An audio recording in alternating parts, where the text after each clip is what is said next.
الشرطة مع نوروز. وغدا نفط ميسان سيواجه الغراف، والقاسم سيواجه أمانة بغداد، والموصل سيواجه النجف. ويوم السبت تختتم الجولة بلقاءات الكهرباء مع أربيل الجوية، مع الميناء دوك مع الكرخ، والقرمة مع الزوراء. جمهور كبير اليوم يتابع فريق الطلبة في هذه المواجهة. هدف واحد لهذا الحارس هذا الموسم، والموسم الماضي 33 مباراة شباكة نظيفة كانت في 16 مباراة من أصل 33 مباراة. حيدر عدوان الحكم اللي قاد الموسم الماضي 9 مباريات، أشهر 36 بطاقة صفراء ولم يمنح بطاقة حمراء، ومنح 5 ركلات جزاء.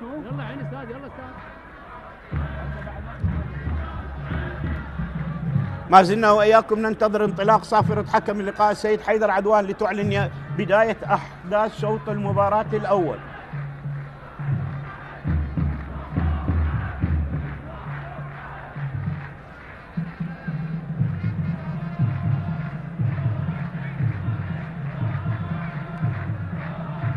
جمهور الأنيق مرتدي الزي الأزرق، هذه الطفلة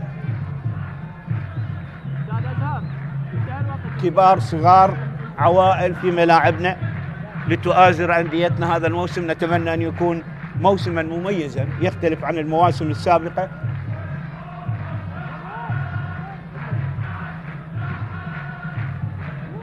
إذن تنطلق صافرة حكم المباراة وركلة البداية لفريق الطلبة بالزي الأصفر هذا اليوم، وعلى اليمين نادي خطيرة وجول، ويبدو راية لا جول محمد مزهر يسجل أسرع أهداف الدوري. أقل من دقيقة يسجل اللاعب محمد مزهر أول أهداف المباراة. وين التوقيت؟ ب 33 ثانية محمد مزهر أسرع هدف في دورينا هذا الموسم، بعد أن سجل خطأ في مرماه علي ياسين أول الأهداف بدقيقة و4 ثواني. شوف الكرة، شوف تلعب بالرأس، ومحمد مزهر إلى داخل الشباك، وراح نشيك ونتأكد من صحة الهدف. وأول الأهداف كرة لم يسيطر عليها المدافع أنجيل جويل، وبالتالي الكرة لمحمد مزهر القادم والوافد من القرمة ليسجل أسرع هدف في تاريخ دورينا لهذا الموسم ب 33 ثانية. 33 ثانية و24 جزء. كان هدف كرار نبيل الموسم الماضي الأسرع، لكن يبقى هدف ضياء فالح ب8 ثواني هو الأسرع في تاريخ دورينا. إذن الحكم يتأكد من صحة الهدف. السيد حيدر عدوان يتأكد من صحة الهدف.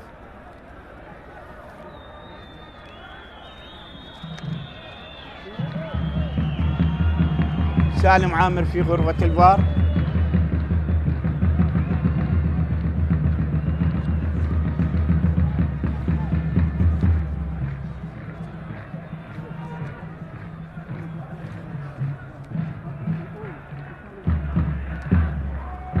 طبعا يبقى أسرع هدف بتاريخ دورينا هدف لاعب النجف ضياء فالح في موسم 2009-2010 في لقاء النجف وأربيل بعد 8 ثواني.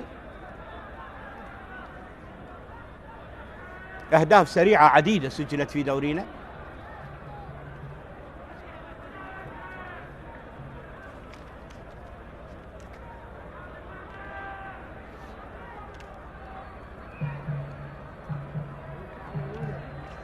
ما زلنا ننتظر تأكيد صحة الهدف.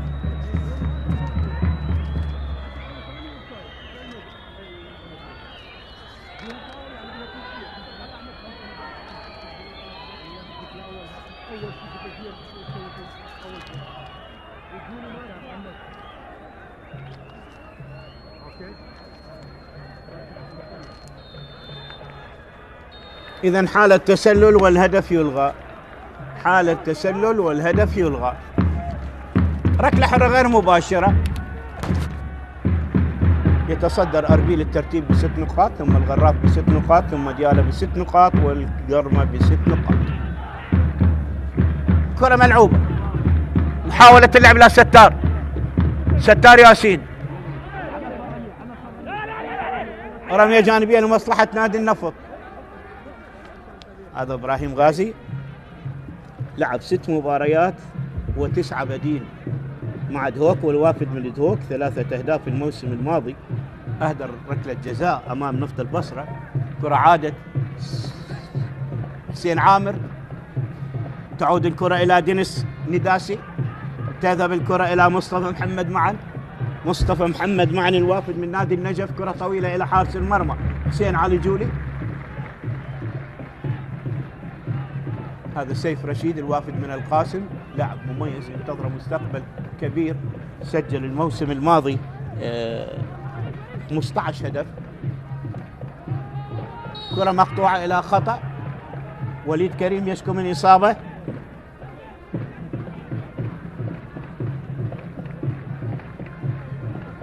ركلة حرة لمصلحة نادي النفط. عرقلة من علي كاظم الوافد من الزوراء. شوف الحالة، تسلل واضح على كريم عريبي، والكرة اللي لعبت مرة أخرى للاعب اللي مندفع في وضع تسلل.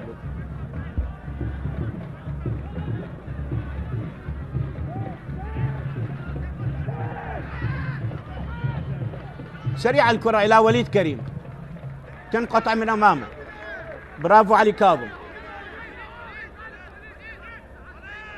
رمية تماس، رمية جانبية للنفط. عادل نعمة نتمنى له الصحة والعافية بعد إجراء عملية القسطرة، مدرب من المدربين الناجحين.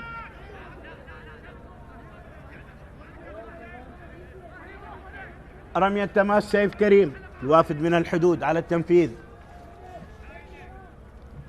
عالية بالرأس تعود كرة الشتت، الكرة بن سايمون مصوفة، تعود مرة أخرى محمد مزر، ترتد الكرة محمد سادات. عادت الكرة من محمد سادات مرة أخرى، تعود الكرة إلى محمد مزر. محمد مزر يحاول، محمد مزر يحاول يلعب كرة سريعة، وبرافو حارس المرمى. حارس المرمى رغم وجود حالة خطأ وركلة حرة لمصلحة نادي النفط. هذا محمد سادات لعب 26 مباراة أساسي ومباراتين بديل، 12 بطاقة صفراء حظي بها الموسم الماضي. شوف المحاولة، هذا السحب واضح من سيف رشيد، وخطأ واضح إلى ركلة حرة مباشرة لمصلحة نادي النفط. أحمد خالد على التنفيذ. أحمد يلعب الكرة، ترتد من مصطفى. عادت الكرة من جديد، زيد إسماعيل، مصطفى، دينيس. كرة تبعد من ستار ياسين. وليد كريم مرة أخرى، تعود إلى ستار ياسين. محمد سادات،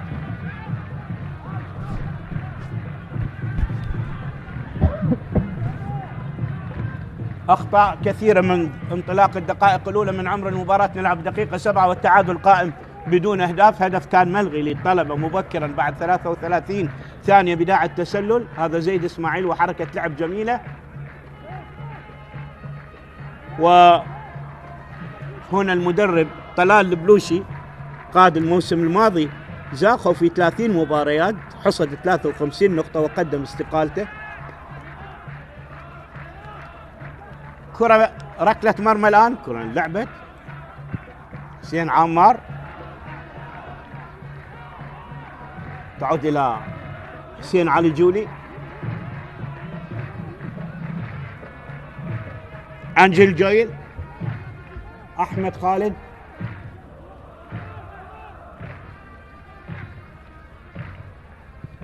ستار ياسين، جويل، حارس المرمى حسين علي. كرة الشتة الطويلة عالية، وليد عادت بالمنتصف. علي سعد عادها إلى الخلف. علي كاظم لعبها إلى دينيس، تعود إلى مصطفى محمد معن. دينيس من جديد، دنس يشتت الكرة طويلة من المنتصف الآن، محاولة وهناك خطأ. على كل حال الحكم يشير للمواصلة وتعود الكرة من أنجل جويل إلى حارس المرمى حسين علي جولي. حسين علي جولي يلعب الكرة طويلة ملعوبة الكرة، مصطفى محمد معا يردها، الكرات غير مستقرة وسط الملعب، تعود الكرة إلى محمد سادات، تذهب إلى سامي هين، تعود الكرة إلى الجانب إبراهيم غازي، كرار وحسين عمار، تعود الكرة خطيرة وكرة عالية عالية عالية من إبراهيم غازي إلى خارج الملعب. أول تهديد مباشر للنفط على مرمى الطلبة. إبراهيم غازي لعب للزوراء، لعب للحدود، لعب لنوروز، لدهوك،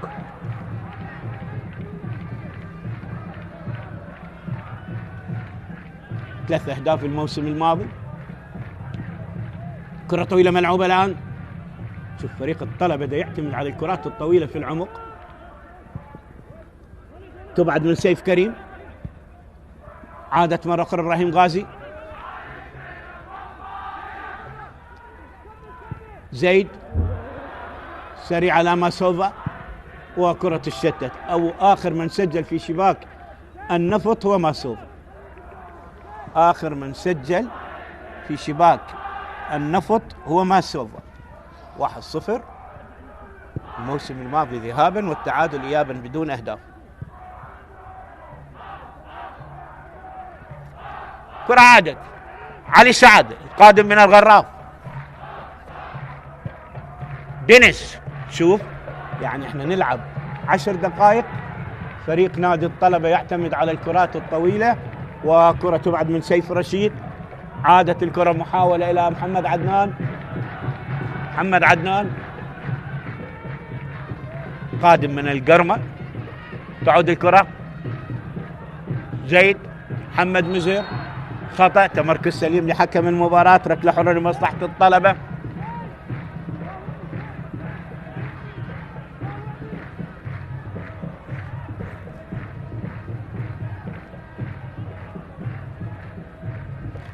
ثلاث تغييرات اجراها المدرب طلال البلوشي عن مباراة الزوراء. اجلس كرار سعد وعلاء عبد الزهرة وحبيب أسلم.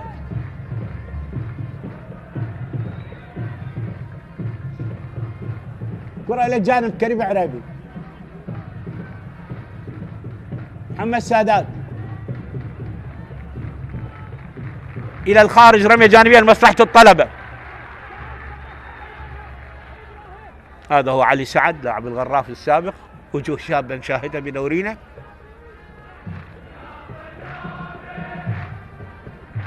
مصطفى محمد معا، محمد جاسم مساعد المدرب، عادل نعم المدرب. كرة من محمد سادات، سيف رشيد يرتكب خطأ من جديد، ركلة حرة لمصلحة النفط. مثل ما ذكرت النفط فاز على القاسم 3-0 وخسر من القرمة 2-1. الطلبة فاز على زاخو بهدف وتعادل مع الزوراء في قمتين في بداية الموسم. سيف رشيد، ماسوفا، محمد مزهر إلى ماسوفا مرة أخرى، قريب من إبراهيم غازي، وإبراهيم يتركها إلى ركلة مرمى لمصلحة النفط.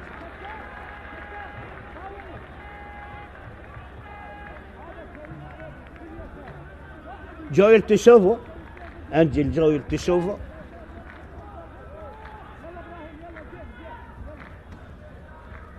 وهذا ماسوفا اللي لعب 34 مباراة الموسم الماضي وسجل 12 هدف. اللاعب المميز الذي لم يرتكب ولم تشهر بوجهه أي بطاقة صفراء أو حمراء الموسم الماضي.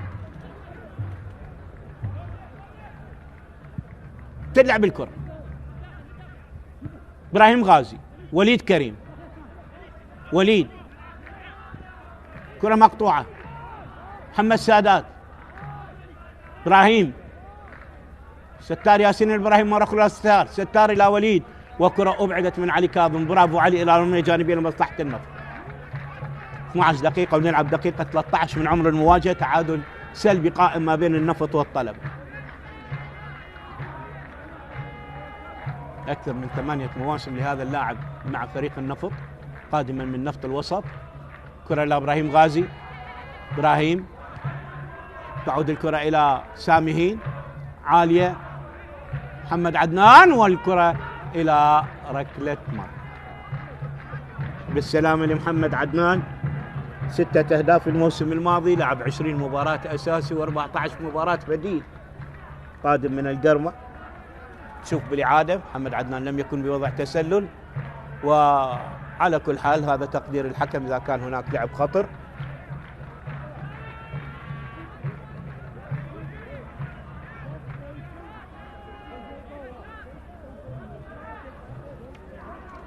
بالسلامة لمحمد عدنان، ركلة مرمى لمصلحة الطلبة.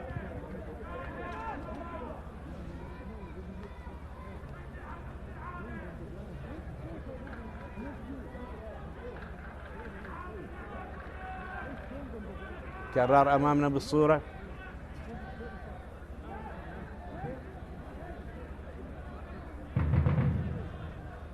بالسلامة لمحمد عدنان. طبعا على مستوى مباريات هذا الموسم جرت 19 مباراة، سجل خلالها 52 هدف في 19 مباراة، 18 انتهت بالحسم، 1 بالتعادل الإيجابي. منحوا الحكام 11 ركلة جزاء، ومنحوا 90 بطاقة صفراء و5 بطاقات حمراء.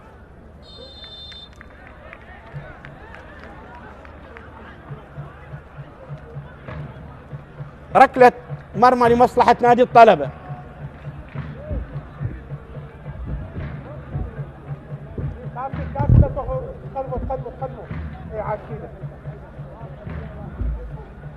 بالسلامة لمحمد عدنان،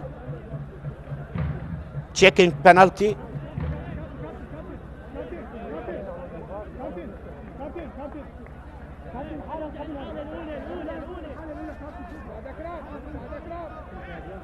القرار لأصحاب القرار. شوف كان لعب خطر، كان لعب خطر، شوف لعب خطر موجود، وهذا القرار ينتهي عند حكم الساحة. القرار لحكم المباراة. شوف اكو لعب خطر، والقرار لحكم اللقاء. 11 ركلة جزاء سجلت جميعها، وبالمناسبة 9 من اللي سببوا بركلات الجزاء لم ينفذوا الركلات، لكن 2 تسببوا بها نفذوا الركلات، اللي هم حيدر عبد الرحيم لاعب القاسم والسرستم لاعب نوروز. 11 ركلة، 9 تسببوا بركلة الجزاء ما نفذوا، و2 تسببوا ونفذوا. شوف من زاوية أخرى مصطفى محمد معا اليوم دخل بدلا من كرار سعد، وننتظر قرار سيد الملعب حكم اللقاء حيدر عدوان ليعلن لنا قرار الأخير. القرار إله ركلة جزاء، ركلة جزاء بالنسبة للنفط، عليه ركلة جزاء، عليه ركلة جزاء من القرمة. النفط عليه ركلة جزاء من القرمة سجلت، واليوم إلى ركلة جزاء راح ينفذ. إذن الركلة 12 في دورينا في الدقيقة 17 من عمر المباراة لمصلحة نادي النفط. لعب خطر واضح، يبدو اليوم دخول مصطفى محمد معا على مود هذه الركلة. على كل حال اللاعب حاول إبعاد الكرة، لكن قدمه ارتطمت بوجه اللاعب، وهو لعب خطر. وليد كريم على ما أعتقد ربما سيسدد ركلة الجزاء، وإبراهيم غازي. من سينفذ، إبراهيم غازي أم وليد كريم؟ أحمد خالد قد ينفذ، هداف الفريق. فهد طالب مثل ما ذكرت الموسم الماضي 33 مباراة، 16 مباراة كانت شباكه نظيفة.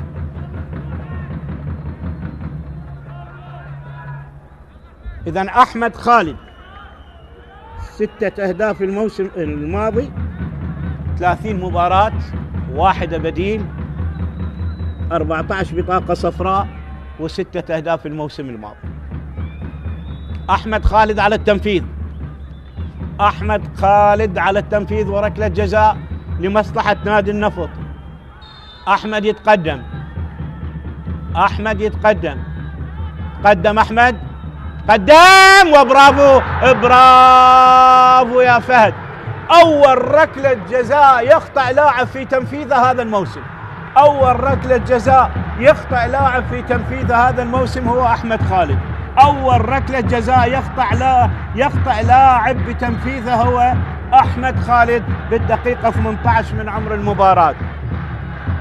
أول ركلة جزاء يخطأ لاعب بتنفيذ هذا الموسم من أصل 12 ركلة. هو كان اللي يريد ينفذ إبراهيم غازي، لكن أبعده أحمد خالد ونفذ وأضاع فرصة ثمينة للتقدم. إذن هذا التصدي قد يزيد المباراة حلاوة وإبداع. إذن لا شيء، 0-0، التعادل السلبي قائم، وتهدر ركلة جزاء لفريق النفط، وهدف ملغي بذاع التسلل للطلبة. كرة بالرأس مقطوعة من اللاعب سيف كريم، تعود مرة أخرى من حسين عمار، تذهب من سيف بالمنتصف إلى زيد تحسين. حكم المباراة قريب يشير إلى وجود خطأ لمصلحة نادي النفط، خطأ لمصلحة نادي النفط. ستار ياسين سجل في شباك القرمة.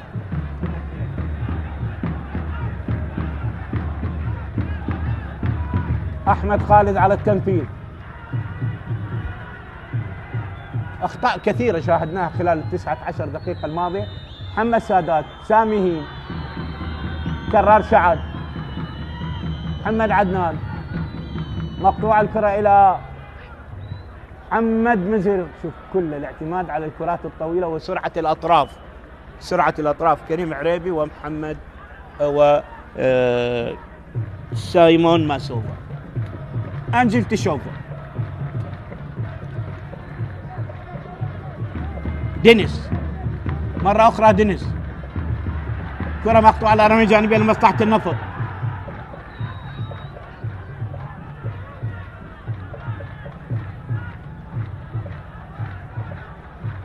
كرر سعد على التنفيذ، كرار محمد عدنان، أحمد خالد، إبراهيم غازي، تنقطع من زيد، وهناك خطأ لمصلحة نادي النفط. كثرة الأخطاء وكثرة الصافرة تفسد متعة اللقاء.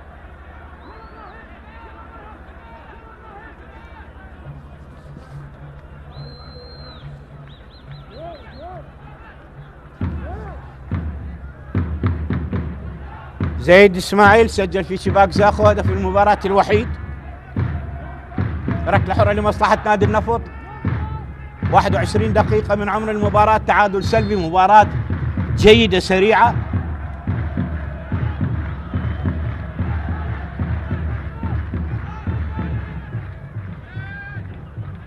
أحمد خالد، عالية الكرة، ترتد، سيف، أحمد خالد من جديد، ومحمد مصطفى محمد معا أحمد خالد مرة أخرى إلى حسين علي جول. حسين يشتت كرة، ستار ياسين، إبراهيم غازي إلى رمية جانبية لمصلحة الطلبة. مثل ما ذكرت الموسم الماضي ذهابا الطلبة بهدف فاز والإياب بدون أهداف، والموسم الماضي النفط حل بالمركز السادس ب59 نقطة، والطلبة بالمركز الرابع ب63 نقطة. مصطفى محمد معا يلعب الكرة، كريم عريبي، عادت إلى مصطفى محمد معا، مرت الكرة إلى دينيس، علي كاظم، محمد سادات، ستار ياسين، ستار، سيف كريم، أحمد خالد، أحمد من اللاعبين الغيورين، سيندفع للأمام بغية تعويض ركلة الجزاء مثل ما شاهدناه في الموسم الماضي. كرة إلى حسين عمار، ماسوفا، زيد، خطأ للستار ياسين، ركلة حرة لمصلحة الطلبة. ما زالت الأخطاء تتكرر، صراع على وسط الميدان واضح، مراقبة لصيقة من زيد لستار ياسين، دينيس، علي سعد، دينيس، كرة كرة تقطع من تشوفا، وليد كريم ستار، تبعد الكرة من علي كاظم، حسين علي جولي أقرب للكرة يتمكن منه. أحمد خالد،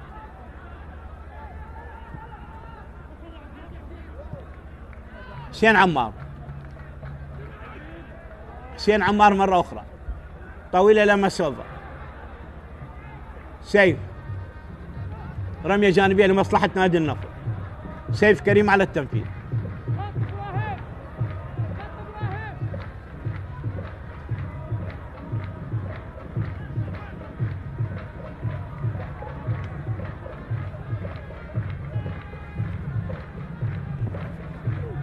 بالرأس من ستار ياسين، علي سعد، وليد كريم، حلوة لمحمد عدنان، مر محمد عدنان وعرضية، وليد كريم طالت على وليد، علي كاظم، سامي وزيد تحسين أو زيد إسماعيل، وإلى رمية جانبية لمصلحة نادي النفط. كرار سعد أو كرار سالم، كرار سالم، عالية الكرة، بالرأس مقطوعة من علي كاظم، محمد سادات ما سيطر على الكرة، تنقطع الكرة، أنجل تشوفو إلى أحمد خالد، أحمد يمررها إلى سيف كريم، ترتد من علي كاظم وإبراهيم غازي، كرة طايشة إلى ركلة مرمى لمصلحة الطلب. أداء سريع واضح من الفريقين، كلاهما متحفظ دفاعيا، واضح لعب الطلبة الاعتماد على الكرات الطويلة. النفط أكثر هجماته على جهة إبراهيم غازي. هذه الركلة اللي أهدرت بالدقيقة 18 أهدرها أحمد خالد، وبراعرتها الحارس فهد طالب. كرة بينية تبعد، وليد، سامي، ستار، إبراهيم، ستار، إبراهيم. صعب الكرات يعني مسافات قريبة ولاعب بين ثلاث لاعبين. وسيف كريم ترتد من علي كاظم، تعود إلى محمد سعدات، ورابع كرة تسدد على مرمى الطلبة إلى خارج الملعب من محمد سادات اللاعب الغاني. ركلة مرمى لمصلحة نادي الطلب. 25 دقيقة، الدقيقة السادسة والعشرين، ويبقى التعادل قائم بدون أهداف بعد. مصطفى محمد معا والبطاقة الصفراء الأولى في ملعب المباراة.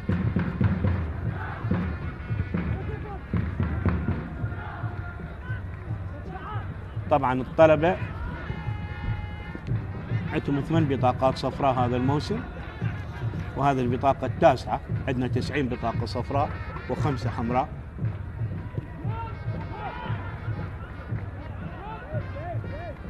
كرة لمحمد سادات،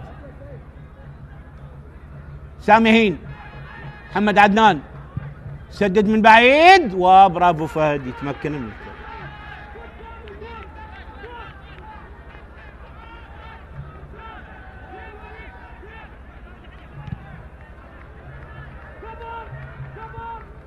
كرة من أحمد خالد، سيف كريم، كرار سالم، ودفع واضح من محمد مزهر، خطأ، ركلة حرة لمصلحة النفط.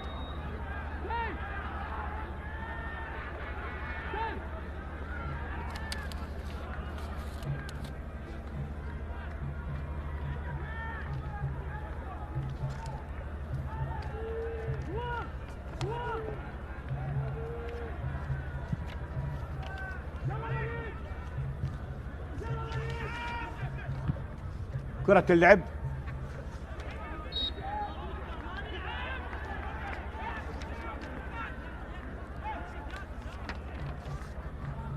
خطأ الآن في منتصف الملعب.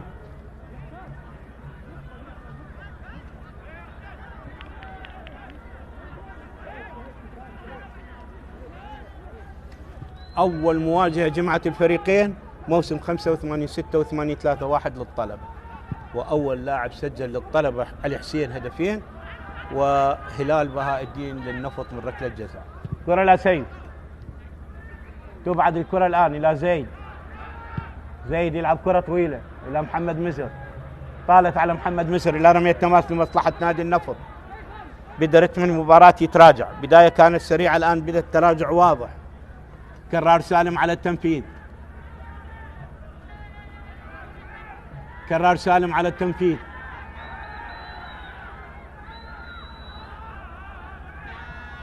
كرة طالت إلى علي كاظم، علي، حسين عمار، علي من جديد، زيد، علي، دينيس، طويل الكرة بالرأس مقطوعة من كرار سالم. مصطفى محمد مع المسيطر عليه، ارتدت الكرة لمصلحة النفط، طالت على ستار ياسين، تقطع من مسوفة لحسين عمار. حسين عمار يحاول يمر الآن، حسين عمار والكرة مقطوعة على رمية جانبية لمصلحة نادي النفط الطلبة.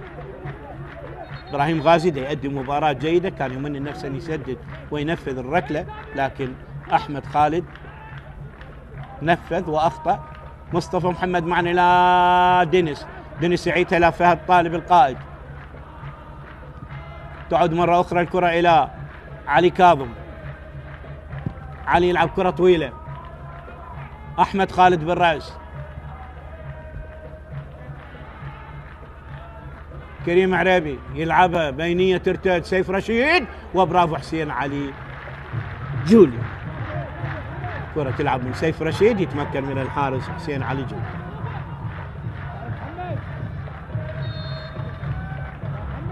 يبدو هناك لاعب يتعرض للإصابة اللي هو إبراهيم غازي، بذل مجهود خلال نصف ساعة جيد.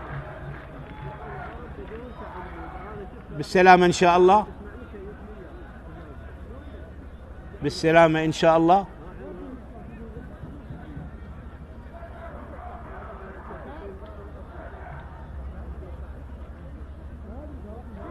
وبطاقة صفراء المن يبدو لحسين عمار، خلينا نشوف. بطاقة لحسين عمار، وحسين عمار انذر أمام في المباريات السابقة أمام الزوراء. هذه البطاقة الصفراء الثانية عليه.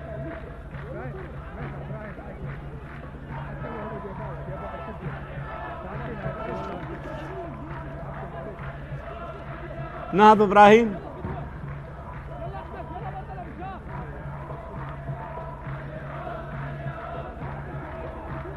جمهور الأنيق يتواجد بشكل مميز في لقاء اليوم على ملعب الساحر أحمد راضي، واحد من الملاعب المميزة وأكثر ملعب استضاف مباريات الموسم الماضي. الآن أندية الأمانة والنفط والكرخ تجري مبارياتها على هذا الملعب. كرة مرت حسين عمار، مسوفة، محمد مزر، علي سعد، محمد مزر، سريعة ولكن مقطوعة على رمية جانبية لمصلحة الطلب.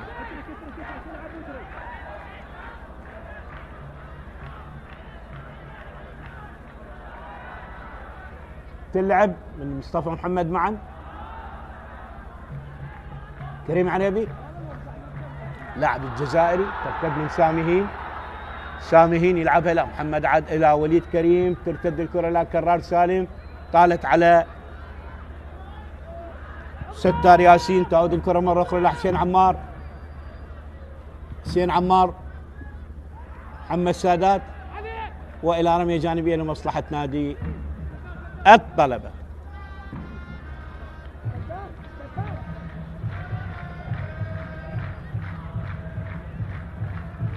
مسوفة، رمية جانبية لمصلحة النفط،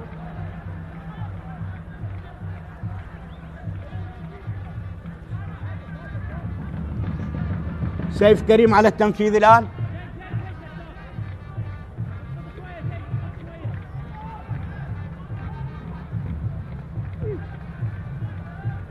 كرة من إبراهيم شتتها سيف، دينيس يبعدها بالرأس، ستار للخلف إلى سيف كريم، زيد وكرة الشتت من إبراهيم غازي إلى خارج ملعب إلى رمية جانبية لمصلحة نادي الطلب.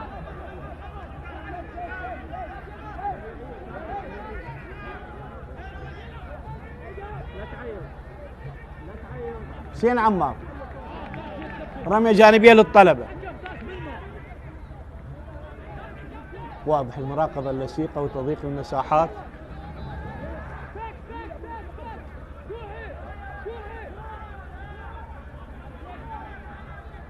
كرة اللعب إبراهيم، سامهين، وليد كريم، زيد،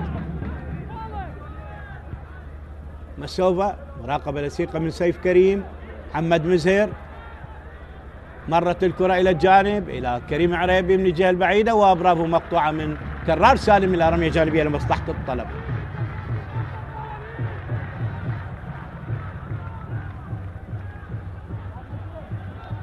علي سعد، البطاقة الثانية في المباراة لحسين عمار. علي كاظم إلى دينيس إلى مصطفى محمد معا. طويلة الكرة، حسين عمار المنطلق، حسين، وبرافو إبراهيم غازي إلى خارج الملعب. برافو إبراهيم غازي إلى خارج الملعب.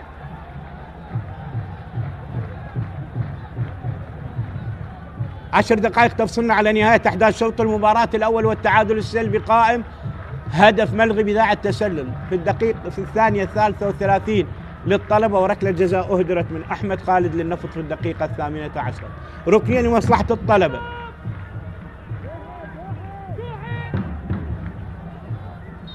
ركنية للطلبة.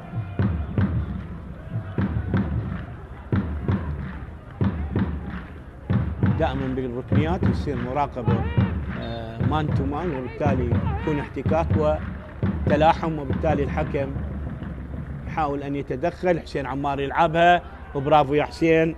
تبعد الكرة تعود إلى زيد يعيد الكرة إلى الخلف، تذهب الكرة إلى مصطفى محمد معا، شتت كرة تعود إلى محمد سادات، تذهب إلى ستار ياسين، هجمة مرتدة عكسية سريعة للنفط، تعود إلى ستار ياسين. دينيس أقرب، يبعد الكرة إلى رمية جانبية لمصلحة النفط.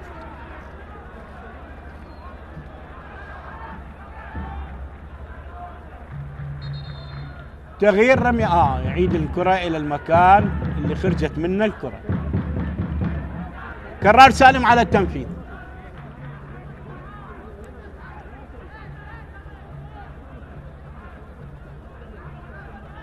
كرار محمد عدنان إلى محمد عدنان، عالية الكرة ومرت إلى الخارج إلى ركلة مرمى لمصلحة نادي الطلب. حد الآن الطلبة لم يخطر مرمى النفط بشكل مثالي. علي كاظم،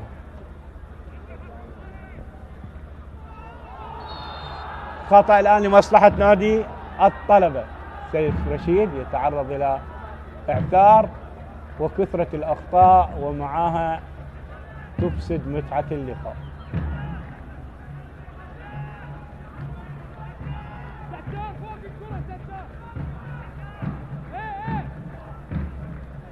لعب اتكاء على المنافس من أحمد خالد، وخطأ واضح، ومعاه سحب أيضا، وركلة حرة صحيحة. وهذه تسديدة سيف رشيد اللي تمكن منها حسين علي جهود. هذه الكرة الوحيدة اللي سددوها على المرمى وتمكن منها حسين علي جولي على دفعتين.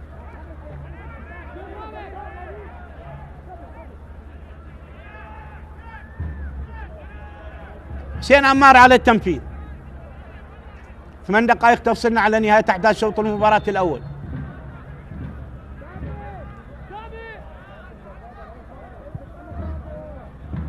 مسوفة، كرة بعيدة، مصطفى محمد معان، وإلى رمية تماس لمصلحة الطلبة.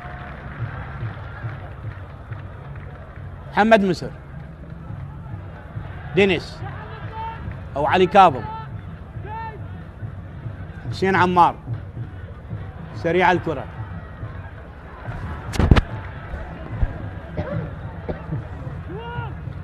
خروج حاسم من حسين علي جولي. كرة طويلة، وليد، ستار ياسين، ابراهيم غازي، محمد سادات. تغيير لعب الى محمد عدنان من الجهة البعيدة. محمد عدنان يحاول يمر الان، مر الكرة قصيرة ومقطوعة. علي سعد، برافو علي، يقطع كرة. زيد اسماعيل، زيد يمرر الكرة الى الجانب، بلعب الكرة الى حسين عمار. حسين يحاول يمر، ضاغط عليه سيف كريم، سيف يبعد الكرة، ومرة أخرى زيد يعيدها إلى الخلف إلى علي كاظم. علي إلى فهد طالب، وفهد إلى الخارج إلى رمية جانبية لمصلحة النفط. وليد، ستار، عرضية، وكرة ملعوبة من محمد عدنان برا الملعب لركلة مرمى لمصلحة نادي الطلبة. خامس كرة تسدد على مرمى نادي الطلبة إلى الخارج.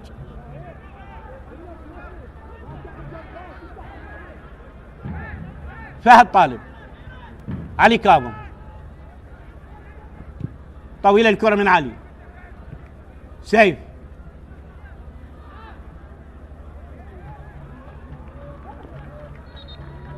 رمية جانبية للطلبة.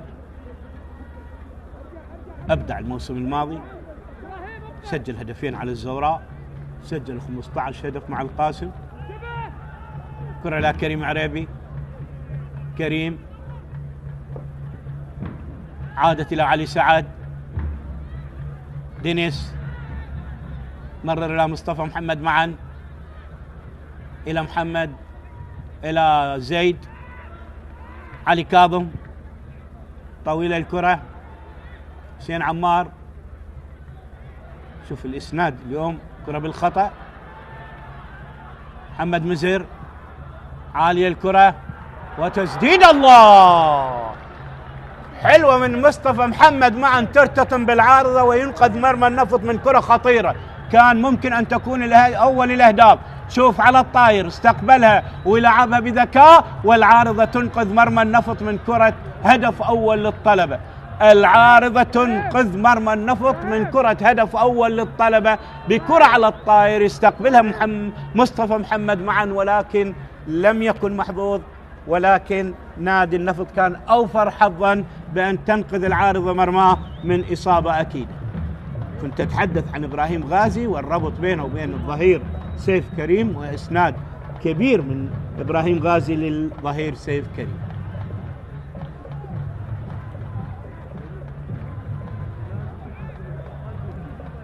هذا هو طلال البلوشي من مواليد الكويت، من أصول كويتية، قطري الجنسية الآن. لعب للسيد، وعير للشباب السعودي، لعب للعربي، المرخية، مسيامير، ودرب زاخو والطلبة. 64 مباراة وعنده هدف وحيد سجله في تصفيات كأس العالم في شباك أوزبكستان. ركلة مرمى لمصلحة نادي النفط. حسين علي جولي على التنفيذ، بالراس من وليد كريم. مرة أخرى سامي هين، محمد عدنان بعيدة، أقرب لمصطفى. سامي، ستار ياسين. توليفة رائعة للنفط هذا الموسم. ستار، البقاء على نفس المدرب عامل إيجابي بالنسبة لنادي النفط. كرة عند اللاعب محمد سادات.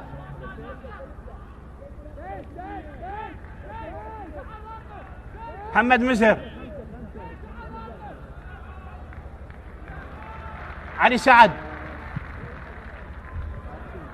ترتد من أحمد خالد. محمد سادات، مرت الكرة إلى كرار سالم. كرار سالم إلى محمد عدنان، تعود الكرة إلى محمد سادات، صعبة وترتد. وتشوفه أنجيك تشوفه، أحمد خالد، وإبراهيم غازي بروح رياضية يبعد الكرة إلى خارج الملعب. هناك إصابة ربما للاعب كريم عريبي الجزائري القادم من MC وهران. لعب لأحد السعودي، للقادسية، لبلوزداد، ولنيم الفرنسي، هدف في شباك الزوراء. لا هذا سيف، هذا سيف رشيد، 32 مباراة لعب الموسم الماضي، هو 4 بديل، رابع هداف الموسم الماضي ب15 هدفا.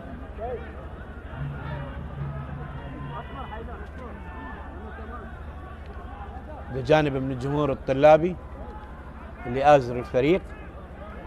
طبعا هذا الموسم يعني غريب بأشياء كثيرة، 12 ناديا من المحافظات و8 أندية من العاصمة، وعدد المحترفين من دول عديدة، زاد عدد المحترفين من الدول العربية، الجزائر، تونس، عمان، البحرين، الأردن، لبنان، سوريا، اليمن، عمان، إلى جانب المنتخبات الأفريقية، اللاعبين الأفارقة للدول الأفريقية، وإلى البرازيل والإكوادور وجامايكا. يعني محصلة كبيرة هذا الموسم في دورينا، مغاير لكل المواسم السابقة. دينيس يقطع الكرة، ستار ياسين، ماسوفا، زيد، حسين عمار،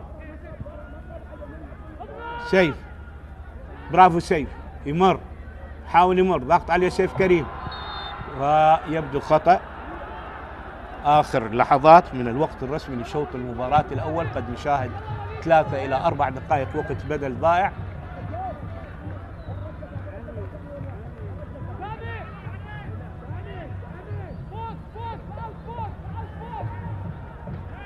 خمس دقائق باعتبار كان اكو ايقاف لصحة الهدف واصابات عديدة. اذا نلعب حتى الدقيقة 50 من عمر المباراة، وركلة حرة لمصلحة الطلبة. سيف حسين عمار على التنفيذ، حسين يلعبها عالية بالرأس، كرة تنقطع من تشوفو، سامي هين، وتبعد من احمد خالد، علي سعد، فهد طالب، وفهد شتت الكرة إلى الخارج إلى رمية جانبية للنفط.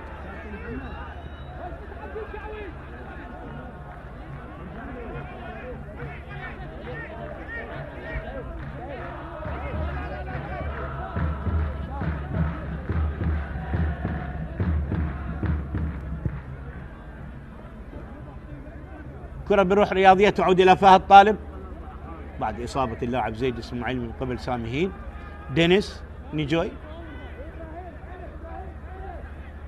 دينيس يلعب كرة طويلة، مصطفى محمد معا منطلق من الجهة البعيدة، محمد مزهر، علي سعد، محمد مزهر، ماسوفا، علي سعد، زيد، قصيرة، ابراهيم غازي، وليد كريم، بالخطأ حسين عمار، محمد سادات اقرب للكرة، كرة لمحمد عدنان، علما تعود، كرار سالم، محمد عدنان مرة اخرى الى كرار، وطالت بعيدة الى ركلة مرمى لمصلحة نادي الطلب. دخلنا الدقيقة الثالثة من الوقت المحتسب بدل ضائع، ما زال التعادل قائم بدون أهداف.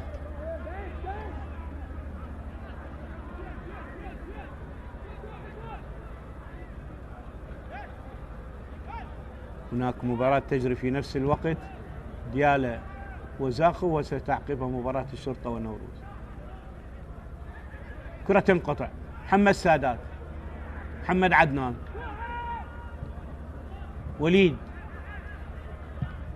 سامي هين، كرة تنقطع، مسوفا، خطأ لمسة يد، ركلة حرة لمصلحة الطلب. بذل مجهود كبير ابراهيم غازي، بدا يعني سرعته تنخفض، بدأوا يركزون على جهة محمد عدنان.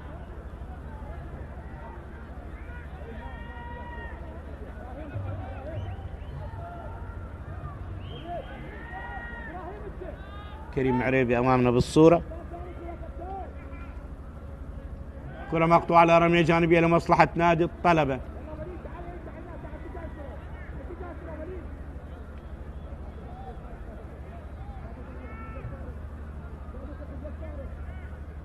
كريم وبذكاء يحظى بركنية لمصلحة نادي الطلبة. ركنية ثانية للطلبة من هذه الجهة.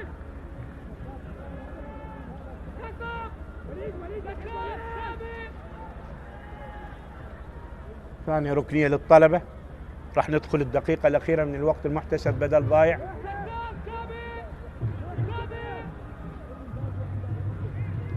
حسين عمار، مسوفة، محمد مزر من الجهة البعيدة. محمد، كرة عرضية تبعد من محمد سادات إلى رمية جانبية لمصلحة نادي الطلبة.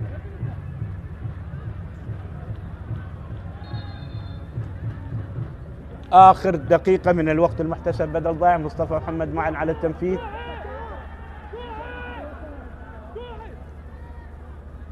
سامي هيني بعد الكرة. علي سعد، دينيس، علي كاظم، دينيس من جديد، مر إلى علي سعد. علي سعد كرة طويلة. أحمد كاظم أو أحمد خالد، محمد سادات إلى حسين علي جولي، شتتها بالقدم. وننتظر صافرة حكم اللقاء السيد حيدر عدوان لتعلن نهاية أحداث شوط المباراة الأول من لقاء النفط وضيف الطلبة، لينتهي الشوط الأول بالتعادل السلبي بعد أن سجل الطلبة هدفا مبكرا ألغي بداعي التسلل وأهدر النفط ركلة جزاء عن طريق أحمد خالد منحها الحكم في الدقيقة 18 من عمر المباراة. تعادل سلبي ينهي أحداث شوط المباراة الأول. شوط كان مميزا بين الفريقين، نأمل ونتمنى أن يرتقي الأداء إلى مستوى أفضل في شوط المباراة الثاني حتى يتجدد اللقاء معكم أحداث شوط المباراة الثاني. نذهب لاستراحة قصيرة.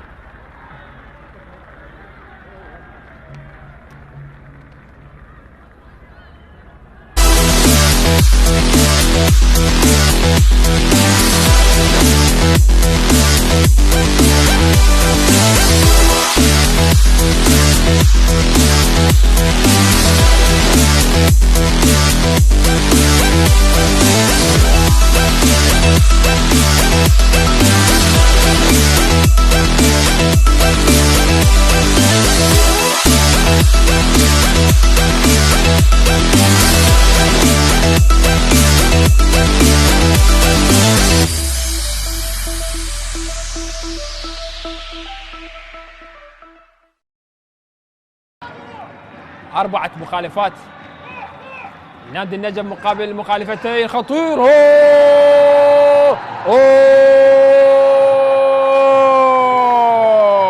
جول جول جول أول يأتي في اللقاء.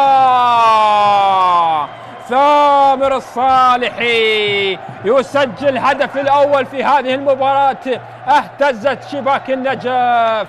سجل ثامر الصالحي، جول في غفلة من دفاعات النجف. سجل ثامر الصالحي بكرة رأسية، جول. أكيد أفرح جماهير ديالى، أفرح كل من يشاهد المباراة. الله الله الله الله، وضحى بإتقان على يمين حارس المرمى. شوف هذه الكرة بالراس، الله الله، بشكل رائع جدا. وفاجأت حارس المرمى ايضا بغفله، ايضا من دفاعات نادي النجف بسوء رقابه، ولكن بشكل رائع جدا سجل ثامر الصالحي الهدف الاول. التسديدات المباشره على الخشبات الثلاث. هنا تمريره خاطئه والهدف الاول للصقور. الله الله الله الله الله، حلق أيها الصقر ولا تبالي. بعد كل سقوط هنالك نجاح. القوة الجوية، العريق، هنا التاريخ، هنا العراقة، هنا الحارث حاتم للمباراة الثانية يسجل للمباراة الثانية على التوالي. خطأ فادح يستغل هنا الحارث حاتم. الله الله الله الله، شوف التمريرة الخاطئة التي قدمت على طبق من ذهب. الحارث حاتم هو تركها لكن عاد للمتابعة. جول جول جول جميل جميل جدا لأبناء القوة الجوية. هنالك نعم الأخطاء، وهنا المفاجآت، وهنا الحارث حاتم يسجل أول أهداف اللقاء بالنسبة للقوة الجوية. هنا الصقور بدأت بالتحليق، هنا الاحتفالية.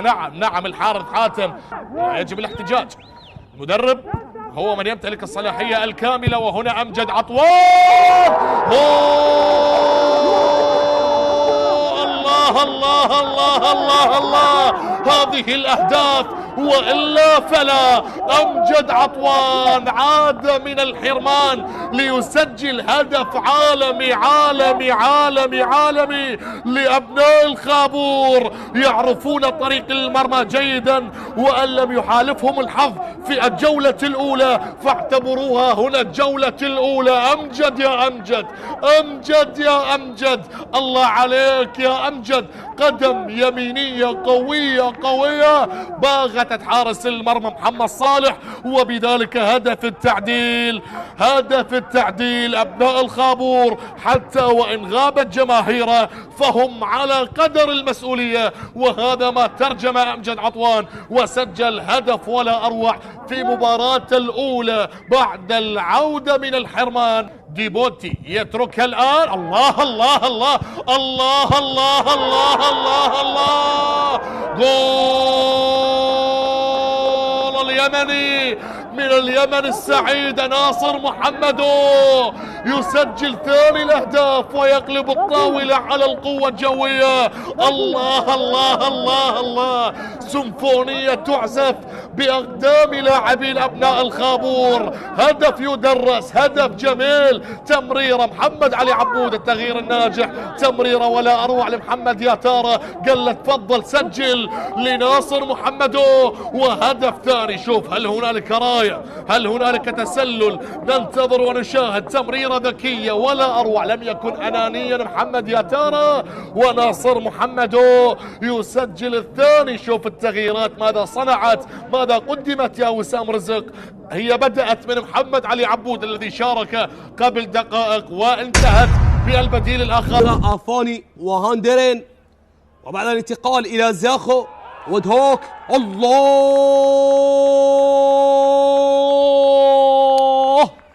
يقتنص الهدف الأول، يقتنص الهدف الأول والأسبقية الكرخ في لحظات دفع فيها وميض منير بالأسماء وعناصر الخبرة لإنقاذ الموقف.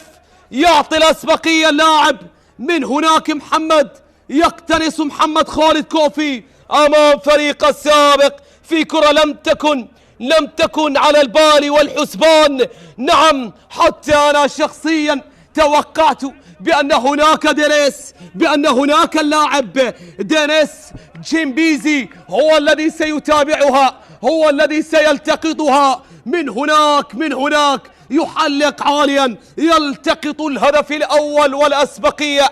اللاعب محمد خالد كوفي في كرة مباغتة مفاجئة للجميع، مفاجئة. نعم، على الرغم من قصر قامة جزاء للهدف الأول للقاسم، ينتظر التدوين، ينتظر التسجيل في هذه اللحظات. والهدف الأول لمصلحة القاسم في هذا الموسم وفي هذا اللقاء. يعادل حيدر عبد الرحيم في وقت مثالي وفي زمن مثالي وفترة مثالية يحتاج بها فريق القاسم. نعم، أن يجمع شتاته وأن يستعيد سيطرته وأن يعود للمنافسة من جديد.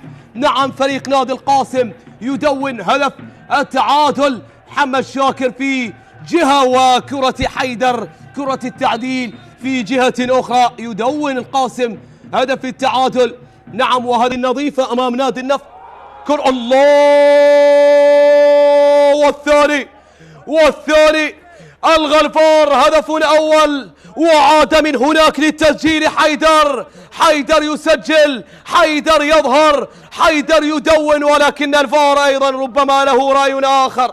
أو يونس غني.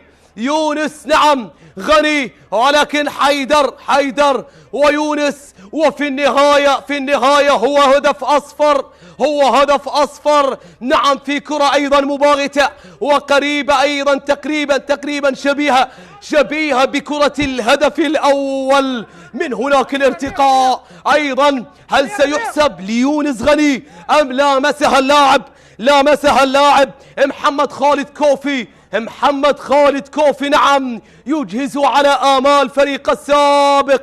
لا لم يلامسها وكانت بمتناول وليد نعم وليث معا يتصدى، لكن تدخل تقتحم وتسجل الهدف الثاني لمصلحة الكرخ. سنتحدث بعد هذه الكرة. محاولة خطيرة، الله، جول لفرسان المملكة. هدف عن طريق النيجيري ماثيو وفرحة جماهير فرسان المملكة. أول لنفط بيسان عن طريق الفنان طبعا ماثيو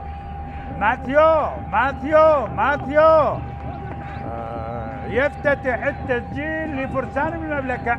شوف من هنا بدأت القصة. حسين الطالب عملية تحضير هذه المرة، شوف من اليمني يوسف، وهدف رائع، هدف جميل عن طريق ماثيو النيجيري لفرسان المملكة. لنفط ميسان عن طريق الفنان ماثيو. هدف أول لنفط ميسان عن طريق الفنان رستم، وجول لنادي نوروز. هدف التعديل، يعدل آسو رستم، يعدل الكابتن لنوروز، وواحد الآن التعادل بين نفط ميسان ونوروز في الوقت بدل الضائع. آسو رستم هذا بالمناسبة هدف الثاني في دورينا، سجل على الكهرباء ويسجل الآن بالنسبة لآسو رستم، وبالتالي هدفيا لآسو في كل جولة، هدف لغاية الآن. سجل على الكهرباء ويسجل الآن أيضا، وآسو رستم طبعا ركلة جزاء مثالية. وشوف التنفيذ، وأحمد خالد بجهة والكرة بجهة، التعديل لنوروز حبايب بالواحد لغاية الآن. تقدم ميرسيش، قطع للكرة، الخطأ الآن، ثاني لنفط ميسان. لطيف يا لطيف على هذا الهدف، علي لطيف بهدف ثاني،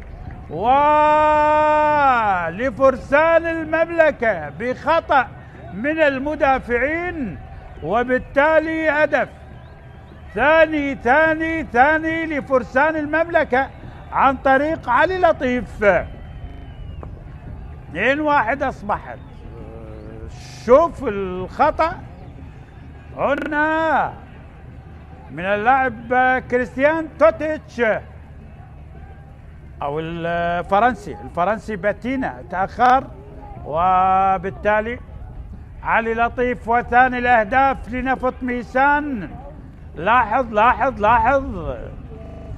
التركيز، وعلى يمين الحارس هذه شاكر، وبالتالي بقلق. لذلك عاد كل الفرقة إلى الخلف بغية تنظيم الخطوط. وهنا الكرة خاطئة،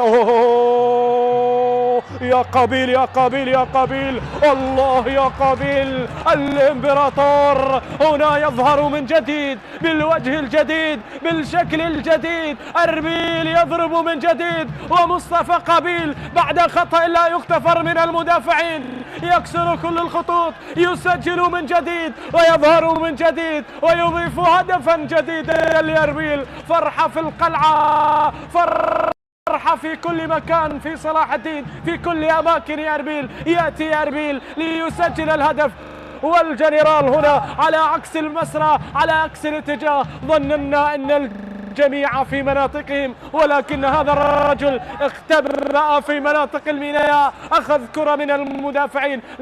لاحظ هنا السس بنيران صديقة، من أين أتيت يا قابيل؟ من أين جئت يا قابيل؟ إعبادي راح، إعبادي مر منه قابيل ووضع الكرة في مرمى علي. هذه الكرة، وأي مدافع يفعل كل هذا يا مجتبى علي؟ ماذا فعلت يا مجتبى علي؟ ماذا صنعت يا مجتبى علي؟ وأي خطأ ارتكبت؟ هنا خطأ كبير، هنا صناعة جميلة، هدف وتمرير على طبق من ذهب، مر من خلالها قابيل، فتح زاوية لتسجيل هدف، وضع الكرة في مرمى علي عبادي، والهدف الأول يأتي في الدقيقة 26 لصالح فريق أربيل. هذا الرجل موجود يقول أنا حاضر أنا موجود، لكن البوادر حتى الآن ليست هي البوادر، بينما كرة تلعب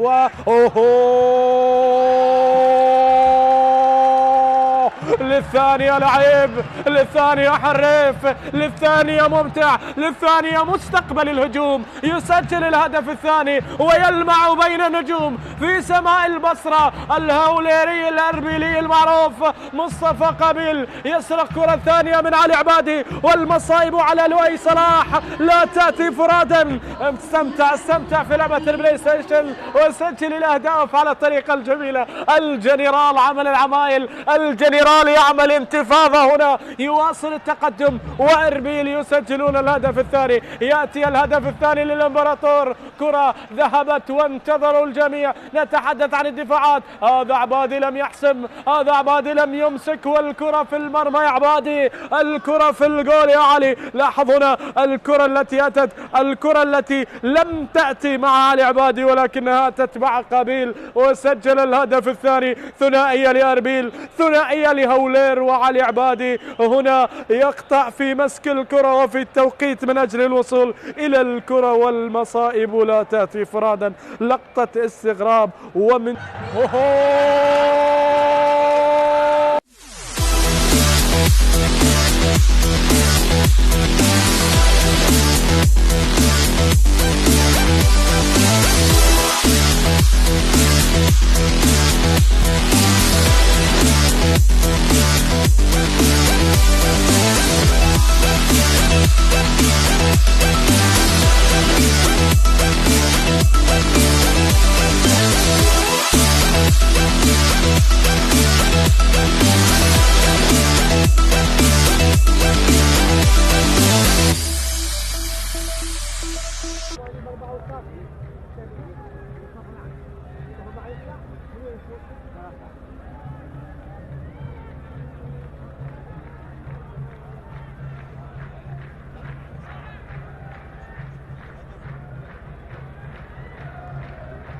من جديد نعود أحبائي المشاهدين متتبعي قنوات شبكة الإعلام العراقي وأحداث شوط المباراة الثاني من لقاء النفط وضيف الطلبة في لقاءات اليوم الأول للجولة الثالثة لدور نجوم العراق بنسخته الثالثة، والمباراة اللي يضيفها ملعب الساحر أحمد راضي ويقودها طاقم تحكيم بقيادة حيدر عدواني، سعد أكرم علي، رحيم فلاح ومحمد صادق، حكم فيديو سالم عامر، المساعد وليد عبد السلطان، مشرف المباراة مسلم حسب الله، ومراقب الحكام أحمد خضير. هذا تذكير لمن فات معنا بمتابعة شوط المباراة الأول اللي انتهى بالتعادل السلبي ما بين الفريقين. النفط بالزي الأخضر على يسار الشاشة مؤلف من حسين على جولي بالرقم 22 في حراسة المرمى، على اليمين كرر سالم 12، على اليسار سيف كريم 3، أنجل جويل تشوبة 5، أحمد خالد 35، محمد سادات 55، ساميهين 77، أمامهم ستار ياسين 35، على اليمين إبراهيم، على اليسار إبراهيم غازي بالرقم 10، وعلى الشمال محمد عدنان 99،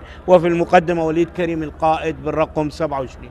أما تشكيلة الطلبة فالطالب بحراسة المرمى بالرقم 98 حسين عمار على اليمين 15، مصطفى محمد معن على الشمال 22، دينيس نداسي 5، علي كاظم 2، زيد إسماعيل 6، علي سعد 73، محمد مزر 8، وسيف رشيد 77، سايمون مسوبة 27، وكريم عريبي بالرقم 35.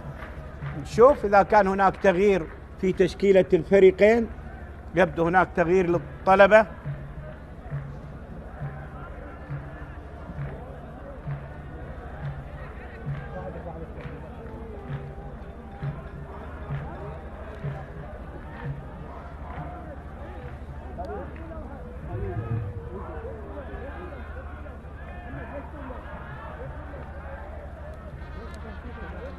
إذن تغيير أول،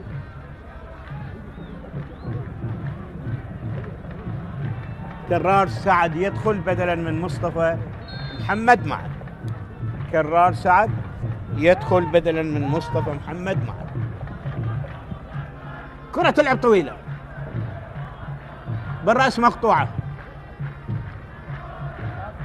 دينيس إلى خارج الملعب، لا رمية جانبية لمصلحة نادي النفط. طبعا اليوم يسجل أسرع هدف في الجولات الثلاثة لاعب وقاع رمضان، اللي كان أول لاعب يسجل هدف في هذا الموسم في شباك الأمانة. اليوم سجل هدف في شباك زاخو بعد 26 ثانية بالتمام، ويكون صاحب الهدف الأسرع في الجولات الثلاثة. يليه هدف اللي سجله خطأ الحارس علي ياسين في شباكه في مباراة دوك، واحتسب لؤي العاني بعد دقيقة وأربع ثواني. واليوم كان أيضا هدف سريع لمحمد مزهر بعد 33 ثانية، ولكن ألغي بداعي التسلل. إذن أسرع الأهداف 26 ثانية هذا الموسم لوقاع رمضان. ركلة حرة الآن، سيف كريم عالية الكرة خطيرة برأس، مرت إلى فهد طالب. شوط أول هدف ملغي بداعي التسلل سجله محمد مزهر للطلبة، وأهدر أحمد خالد دقيقة 18 ركلة جزاء لفريق النفط. أذكر لأحب المشاهدين في نفس التوقيت زاخو يتأخر من مضيفة ديالى بهدف، وتعقب هاتين المباراتين مباراة الشرطة مع نوروز عند 8:30. كرة ملعوبة سريعة ترتد، ومحمد سادات سين علي الثجين عالية بالمنتصف. كرار سعد، كرار إلى علي سعد، كرار سعد مرة أخرى، عادت الكرة سريعة حلوة إلى سيف، إلى محمد مزهر كرة خطيرة داخل منطقة الجزاء، يلعبها إلى كريم عرابي يحاول كريم تأخر. عادت الكرة وهناك راية وتسلل، ركلة حرة غير مباشرة لفريق نادي النفط.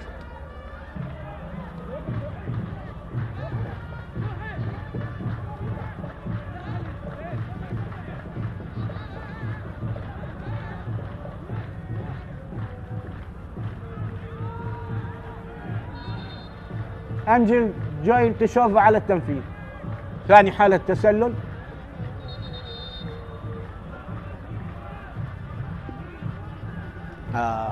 عصبي ويضرب الكرة. هاي الكرة اللي يلعبون فيها أكثر من 20 دوري في العالم، من ضمنهم الدوري التركي، ملمسه غير ناعم لغرض الدريبل والباص والشوت والتسكين حتى يكون بها صحيح.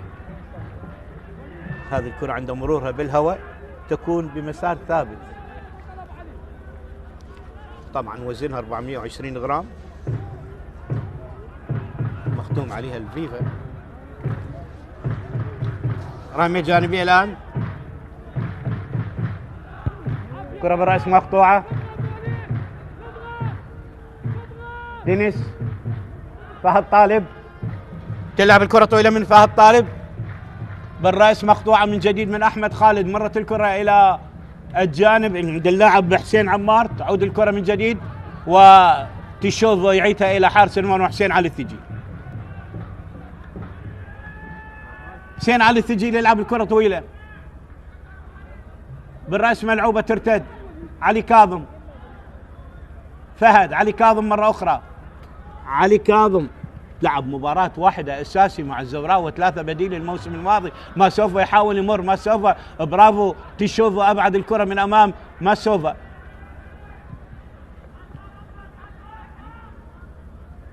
كرة اللعب علي كاظم، حسين عمار، 21 مباراة، 3 مباريات بديل، قادم من نفط البصرة. زيد 10 مباريات أساسي، 16 مباراة بديل. كرة عادت من اللاعب دينيس، 28 مباراة، 5 بديل. علي كاظم، زيد، علي يلعب كرة طويلة. ما زال نفس اسلوب شوط المباراة الاول يتخذ فريق الطلبة في شوط المباراة الثاني. كريم عرابي يحاول كريم طويل القامة، لاعب مهاري رائع. تعود الكرة من جديد من كرار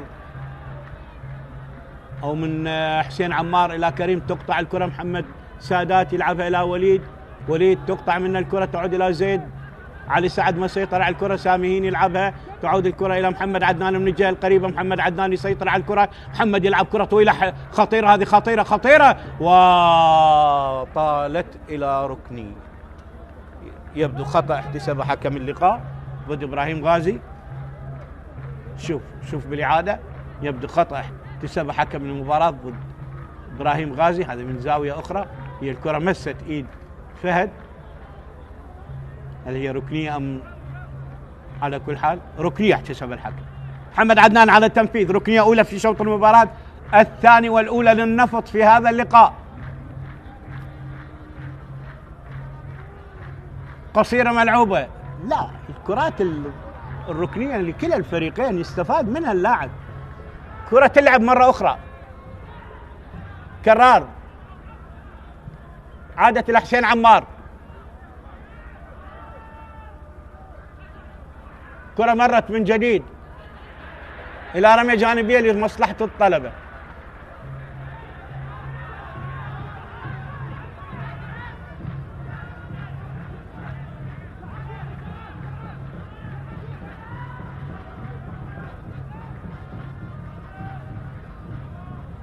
رمية جانبية للطلاب،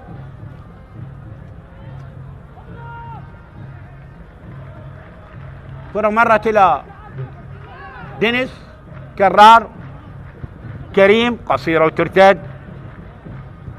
كريم يعيد الكرة. 10 مدربين عراقيين و10 مدربين أجانب ولاعبين من أكثر من 33 دولة في دورينا هذا الموسم. رمية جانبية الآن لمصلحة النفط. كرار سالم،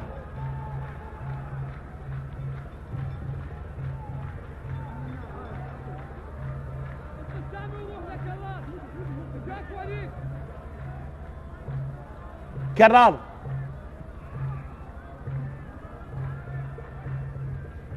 رمية جانبية أخرى لمصلحة النفط. إبراهيم غازي، كرة خرجت إلى ركلة مرمى لمصلحة الطلبة. يبقى التعادل السلبي قائم ما بين الفريقين، النفط وضيفه الطلبة. لقاءات الجولة الثالثة لدوري نجوم العراق بنسخته الثالثة، يا من تتابع وتشاهد قنوات شبكة الإعلام العراقي. غدا عند 6 مباراتين، نفط ميسان مع الغراف، قاسم مع أمانة بغداد، والموصل مع النجف عند 8:30. فهد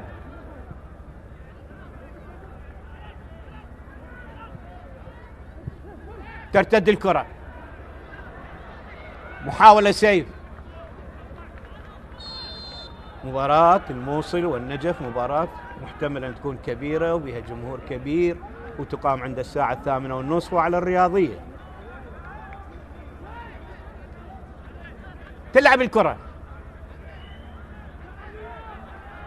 ويوم السبت الكهرباء عند 6 يواجه إربيل، والقوة الجوية عند 6 يواجه الميناء، دهوك يواجه الكرخ عند 8:30، والقرمة يختم الجولة في نفس التوقيت مع الزوراء.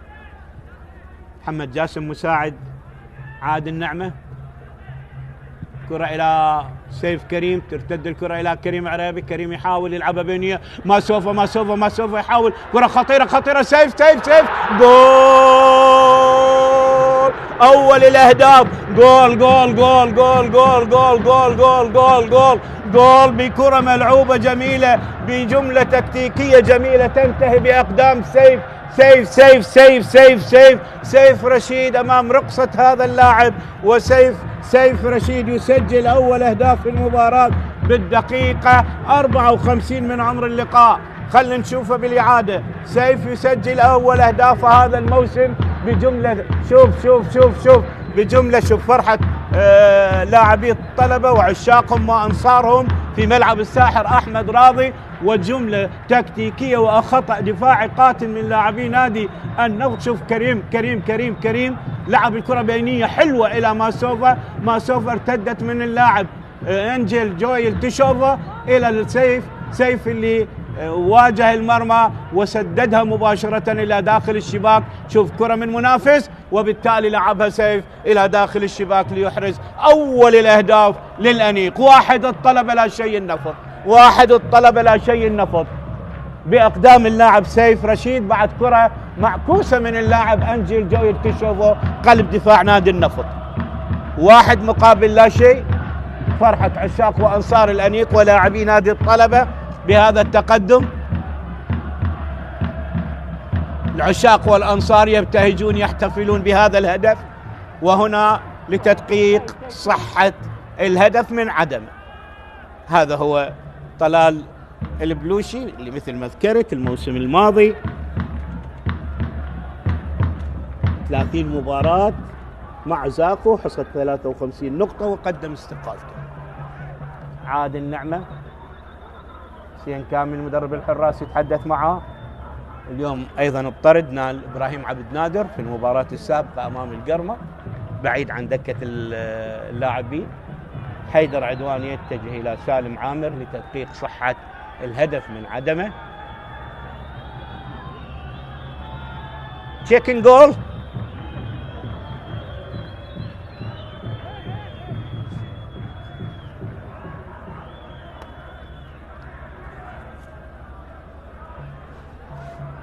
هذا هو عاد النعمة، سبق أن لعب للنفط موسم 90 حتى 93، ولعب للطلبة وللجزيرة، ودرب الصناعة والحدود والعراق المدرسي، مساعد منتخب شباب بالصناعات والقاسم، وراح يتأكد من صحة الهدف وين الخطأ. احنا اليوم يوم الفيديو، هل هناك شيء؟ اللاعب مو من حقه يتحدث مع الحكم. الحكم هو صاحب القرار، يروح ويشوف ليش وجدوا الفار.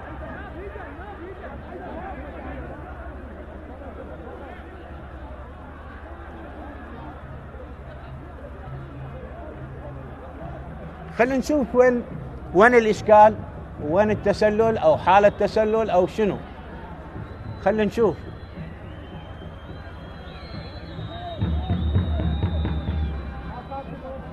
ما زلنا ننتظر أن تعاد اللقطة، وحكم اللقاء السيد حيدر عدوان يتأكد من صحة الهدف بالذهاب إلى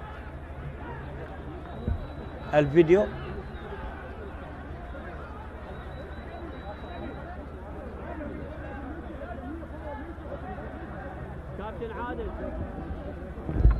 ما زال ينتظر سيف صاحب الهدف الأول. نشاهد الحالة، يا ريت من مخرجنا يعيد لنا الحالة. ما زال الحكم بعيد عن الشاشة للتأكد من صحة الهدف، وسيف يترقب أول أهدافه مع الطلبة. ما زلنا ننتظر، والنتيجة الآن التقدم الطلبة، وراح يتشيك الهدف. هل هناك لمسة يد على كريم عريبي؟ هل هناك لمسة يد على كريم عريبي؟ على كل حال هذا القرار استدعي على أثر الحكم حتى يشاهد الحالة. الحالة تقول أكو لمسة يد. هل راح يقنع الحكم بوجود لمسة يد ويلغي الهدف ويحتسب ركلة حرة للنفط، أم سيحتسب الهدف لصالح نادي الطلبة؟ القرار الأول والأخير لسيد الملعب حكم اللقاء. خلينا نشوف. ما زلنا ننتظر وإياكم. تأخير بلا مبرر. يبدو غرفة الفار غير مهيئة الآن، غير معدة. شوف الحكم واقف بعيد عن الشاشة، يبدو هناك خلل لينتظر. احنا من الدقيقة 54 صار لنا 5 دقائق، دخلنا السادسة، دخلنا الدقيقة السادسة، توقف للمباراة.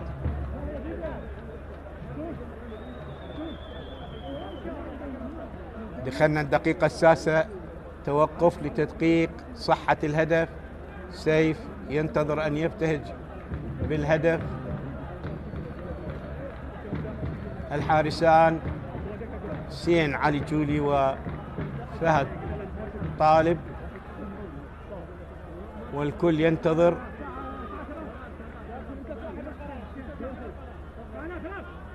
فهد يعيد اللاعبين، هذه مسؤولية قائد الفريق في الملعب.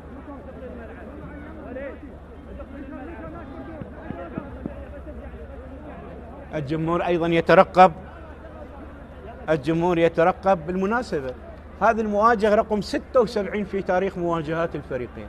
الفريقان التقيا في 75 مواجهة سابقة، 18 للنفط، 37 للطلبة، 20 بالتعادل. سجل النفط 58 هدف وسجل الطلبة 100 هدف. وأول مواجهة جمعتهم 85 86 3-1. وأكبر النتائج 4 مرات الطلبة فاز برباعية 4-0 4-0 4-2 4-1 5-2 موسم 99-2000. والنفط فاز مرة واحدة ب4-1 موسم 18-19. وهاتريك واحد للطلبة في شباك النفط عن طريق صاحب عباس، وهاتريك وحيد للنفط في شباك نادي الطلبة لفرحان شكو.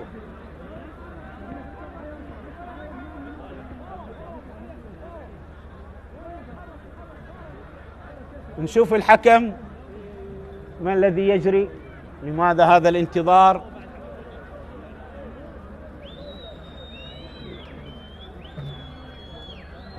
ثلاث لاعبين سجلوا خطأ في مرماهم.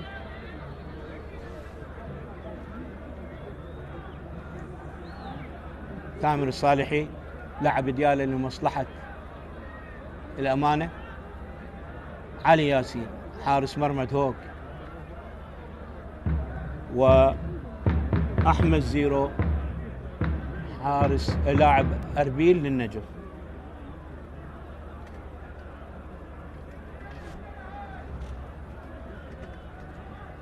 ما زلنا وإياكم ننتظر. يبدو هناك خلل في منظومة الفار، وإلا الحكم بعيد عن الشاشة. ما زلنا ننتظر منذ الدقيقة 54، 8 دقائق الآن والدقيقة 9 من التوقف. ماسوفا اللي يستلم كرة جميلة ما بين اللاعبين المدافعين، وجويل لعبها بالخطأ، هدية لسيف رشيد اللي سجل منها الهدف. والله يعين عادل، يعني قبل أيام أجرى عملية القسطرة، والآن الحكم يقترب من الفار ويتأكد من الحالة. راح يوجه الحكم سالم عامر. شوف هو على هذه النقطة، هل هناك مس يد لكريم عريبي أم لا؟ والقرار لسيد الملعب وسيد الساحة السيد حيدر عدوان. واليوم أول ركلة جزاء تهدر، أهدرها أحمد كاظم، أحمد خالد لاعب نادي النفط، تمكن منها فهد طاق. يعني قبل أن يلعب كريم عريبي الكرة لماسوفا كان أكو مسيد. أوقفت غرفة الفار ونبهت حكم المباراة على هذه الحالة. هو التدقيق فقط، لا يوجد تسلل، لا، بس على لمسة اليد. هل هي لمسة يد أم لا؟ إذن الآن القرار لحكم اللقاء بعد توقف 9 دقائق والدقيقة 10، 9 دقائق ونصف، 9 دقائق ونصف وفاول لمسة يد وهدف ملغي، وحصرت سيف رشيد. إذن ثاني هدف يلغى للطلاب في لقاء اليوم. يلا سيف ممكن تعوض هذه الحالة. حالة واضحة لمسة يد، حالة واضحة لمسة يد، لكن الحكم ما انتبه لها، ممكن كان خلف اللاعب. كرة مرت الآن، دينيس كرار سعد طويل الكرة، هجمة الآن، محمد يلعبها مسوفا، وضاعت فرصة إلى ركنية، ضاعت فرصة أخرى للطلبة، ويبدو حالة تسلل. ركلة حرة غير مباشرة للنفط، ركلة حرة غير مباشرة للنفط. شوف بالإعادة، لاعب فعلا في وضع تسلل، فعلا في وضع تسلل. مسألة التسلل قد تخطئ وقد تصيب، ركلة حرة غير مباشرة بدقيقة 65، ولا ننسى عندنا 9 دقائق ونصف توقف فقط للذهاب لغرفة الفار.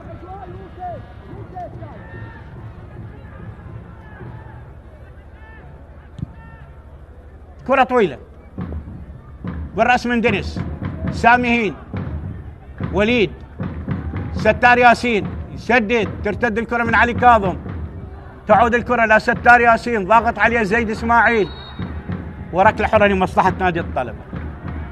صراع واضح في منطقة وسط الميدان، زيد مراقبة للثقة لستار ياسين واضحة. ركلة حرة لمصلحة الطلبة.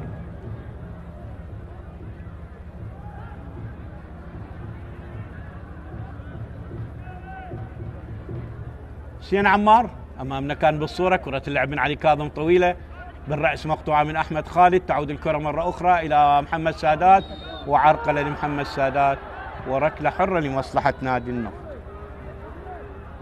بطاقة صفراء لزيد إسماعيل،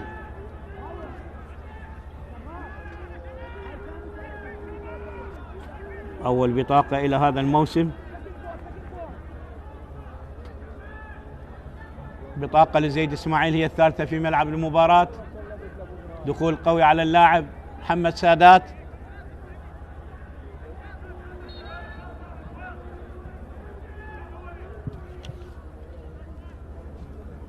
ثلاث بطاقات صفراء في ملعب المباراة. الكرة لمحمد عدنان، محمد عدنان يلعب كرة عرضية عالية، برافو، تبعد من زيد، تعود الكرة من جديد إلى دينيس، دينيس يلعبها إلى محمد مزر، محمد مزر يحاول يمر الكرة إلى سيف، سيف يحاول، تنقطع من محمد سادات، تذهب الكرة لمحمد عدنان، طالت على محمد عدنان إلى رمية جانبية لمصلحة نادي الطلبة. رمية جانبية لمصلحة نادي الطلبة.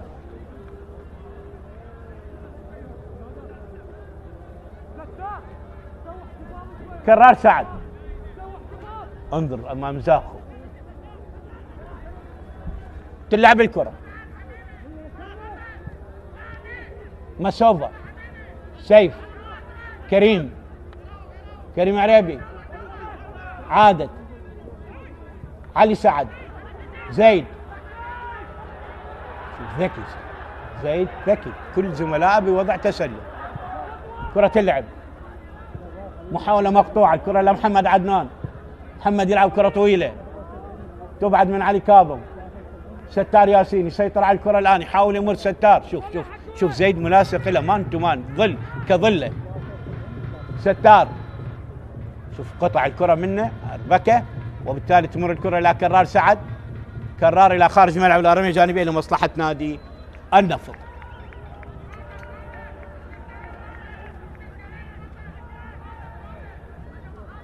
كرار سالم على التنفيذ.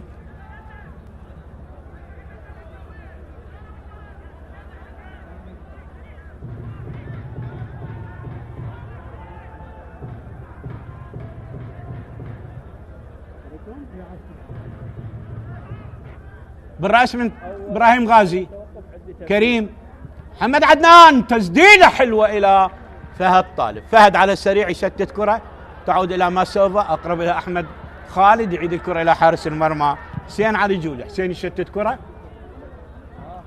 إبراهيم غازي، وليد كريم، علي كاظم يشتت كرة، كرة غير مستقرة، بالرأس ملعوبة، محاولة من جديد، كرار سالم، تنقطع الكرة من جديد، كرار حلوة إلى سامي، لكن وين سامي بعيدة، وستار ياسين يلعبها وترتد من دفاعات الطلبة، تعود مرة أخرى إلى أحمد خالد، تعود من جديد إلى محمد سادات، تذهب إلى سيف كريم، سيف إلى ستار ياسين من الجهة البعيدة، ستار يلعب الكرة وتبعد من علي كاظم إلى رمية جانبية لمصلحة النفط. رمية جانبية لمصلحة النفط، دخلنا الدقيقة 70 من عمر المواجهة. علاء عبد الزهرة وحبيب أوسلاتي بدلا من علي سعد وسيف رشيد. بالمناسبة علاء عبد الزهرة 28 مباراة الموسم الماضي بمباراتين بديل، طرد مرتين علاء عبد الزهرة، أمام الطلبة ونوروز ونال 9 بطاقات صفراء.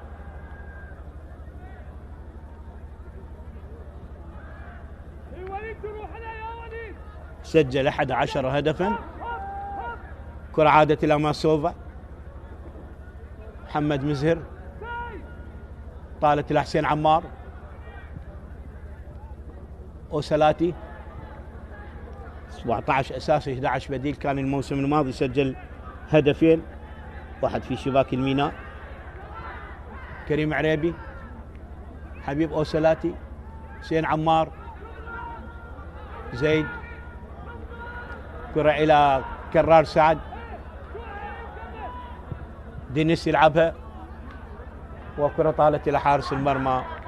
شوف تغيير هجوم، لاعب وسط سريع حبيب أوسلاتي ومهاجم خبرة اللي هو علاء عبد الزاهر. لحد الآن النفط لم يجري أي تغيير، 3 تغييرات للطلبة. 70 دقيقة 71 دقيقة والنتيجة على حالها. ركلة جزاء أهدرت، هدفين للطلبة بداعي الخطأ، تسلل ولمسة يد تلغى. حسين يلعب كرة طويلة. إبراهيم غازي، فهد أقرب للكرة يتمكن منها، يلعب الكرة. حسين علي كاظم يلعب الكرة. حبيب، ترتد الكرة من جديد، تعود إلى ستار ياسين. سامهين سدد من بعيد. الله، كرة جميلة جميلة جميلة جميلة جميلة من سامهين لاعب بوركينا فاسو، وكرة ترتد من القائم وتضيع معها فرصة هدف أول للنفط. شوفها بالإعادة، شوفها بالإعادة، قوية من مسافة بعيدة، ترتد من القائم من اللاعب سامهين الوافد من كربلاء، وموسم الثاني يقضي مع نادي النفط. الموسم الماضي لعب 34 مباراة وسجل هدف واحد ودخل بديل في مباراة واحدة. طرد أمام نفط ميشان أيضا. كرة ترتد من القائمة وفرصة من القائم وفرصة هدف أول تضيع على النفط. أول مباراة يدخلها أوغستين شيدي. هذا أوغستين شيدي اللاعب النيجيري، يعني ما كان عنده نادي، آخر نادي كان عنده هانوي الفيتنامي، وهذه أول مباراة يدخلها مع النفط. لم يكن بجاهزية كاملة. كرة لا ماسوفا ماسوفا ماسوفا ماسوفا ماسوفا ماسوفا، وبرافو برافو برافو يا كرار، برافو يا كرار سالم. كرار سالم ضاغط على اللاعب وينقذ مرمى النفط من كرة خطيرة. ارتدت إلى سامهين، سامي برافو يعيدها إلى تيشوفا، تيشوفا إلى كرار، كرار يعيد الكرة عند اللاعب ستار ياسين، ستار ياسين يمر، ستار ياسين يمر، ستار يلعب الكرة قصيرة ومقطوعة على رمي جانبية لمصلحة نادي النفط. المن احتسبها الحكم. شارت القيادة إلى علاء عبد الزهرة، قادم من الميناء، أول مرة يلعب للطلبة، مثل الشرطة الزوراء الجوية أو مثل الشرطة الزوراء دهوك في دورينا. هذه الكرة وضغط على حامل الكرة، أنقذ من خلال المرمى.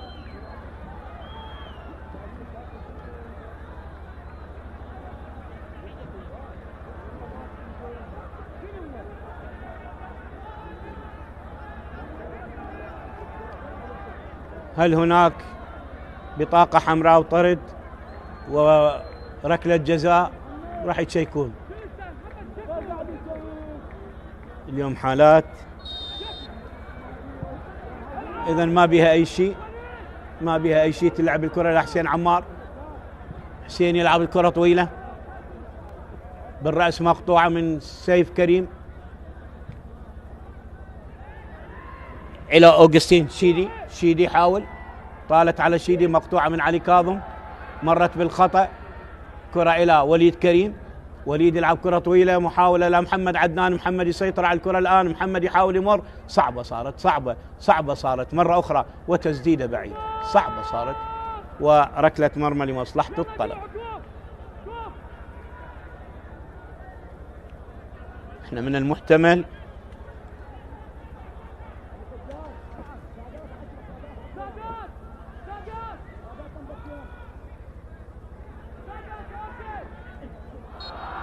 ويبدو بالخطأ.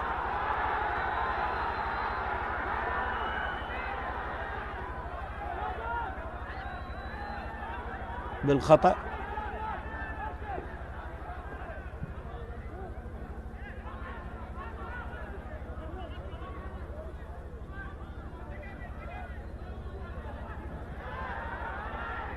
تعود إلى ستار ياسين. ستار يلعب الكرة، محاولة من جديد ملعوبة، ترتد من زيد إسماعيل إلى حبيب أوسلاتي. حبيب يلعب الكرة، محاولة ماسوفا وتشتت. برافو كرار سالم اليوم أبدع بقطع الكرات. محاولة من جديد، علي كاظم يقطعها زيد إسماعيل، تعود الكرة إلى حسين عمار يحاول يعيد الكرة من جديد بالمنتصف. علاء، وكرة مقطوعة إلى خطأ لمصلحة نادي الطلبة. خطأ لمصلحة نادي الطلبة.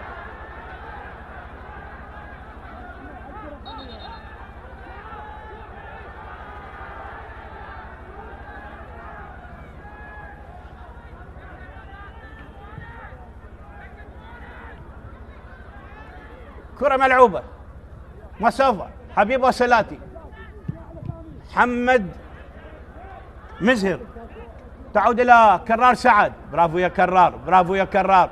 كرار يحاول، ضاغط عليه سامهين، وخطأ لمصلحة نادي الطلب. خطأ. بدأت المباراة تشتد السرعة، فريق الطلبة يسعى للتسجيل. فريق برأيي الشخصي فريق النفط لن يكون صيد سهل لأي فريق من أندية هذا الموسم، رغم أنه خسر أمام القرمة ب10 لاعبين بعد طرد حسام جاد الله، لاعب الغيور اللي أبكى بسبب خروجه. ركلة حرة لمصلحة الطلبة من مكان خطير.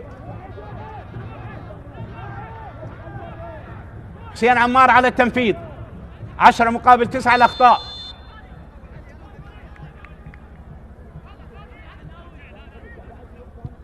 تلعب الكرة، تنقطع، شتتها ستار ياسين. كل فريق الطلبة ضاغط في ملعب نادي النفط. كرار طويل الكرة. شوف لاعبين نادي النفط بدأوا يعتمدون على شرك التسلل، وهذا سلاح ذو حدين، ممكن مرة تصيب وممكن 10 تصيب ومرة تخطأ تسبب لك مشكلة. بدأوا يعتمدون على شرك التسلل حتى يحدون من سرعة اللاعبين، باعتبار أنه فريق الطلبة ده يلعب كرات طويلة، ده يعتمد على الكرات الطويلة، وبذلك حاولون أن يحدون من سرعة لاعبي الطلبة ويقرهم في شرك التسلل. لاحظ، شوف ينسحبون، فعلا اللاعب كان في وضع تسلل، لكن خروج حاسم من حسين علي جولي، أبعد الكرة بالرأس. ولذلك أكرر وأقول شرك التسلل سلاح ذو حدين، ممكن يخطئ وممكن يصيب.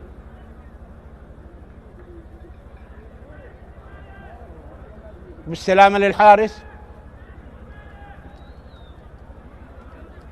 طلال البلوشي لا يريد أن يخرج من المباراة إلا ب3 نقاط. جمهور الأنيق يتابع. لم يسجل في مباراتين إلا هدفين، واحد على زاخو ب3 نقاط، وواحد على الزوراء بنقطة. عاد النعمة يوجه اللاعبين، لحد الآن لم يجري أي تغيير.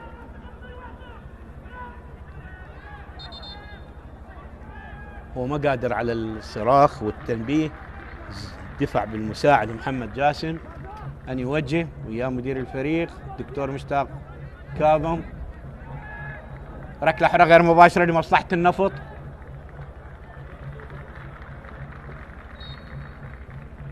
شوف هذا الجمهور المتحمس واللي يتابع. 5 أخطاء في 5 حالات تسلل. كرة عالية ترتد، تبعد الكرة من كرار سعد. دقيقة 80 من عمر المباراة. لا تنسون عندنا 9 دقائق ونصف توقف بسبب حالة. كرة حلوة، محاولة. وليد والحكم يقول العب، يبحث عن خطأ. عادت الكرة ملعوبة حلوة، ملعوبة سريعة على كريم عريبي، ومو كل مرة تسلم الجرة يا حسين علي جودي، كاد أن يخرج ليبعد الكرة بالرأس. كريم طويل القامة. كرة ملعوبة من جديد وتبعد، أنجيل تشوفو يشكو من إصابة. أنجيل تشوفو يشكو من إصابة. رمية جانبية لمصلحة الطلبة الآن.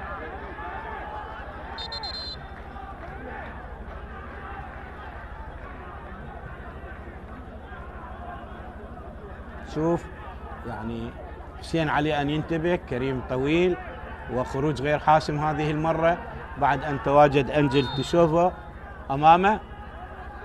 شوف شوف شوف شوف ارتطام بينه وبين أنجيل جويل تشوفو.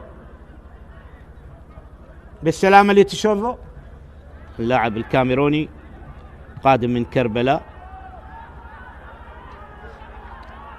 كرة من جديد شامهين سريعة ملعوبة. محمد عدنان وفهد. فهد أقرب للكرة يتمكن منه.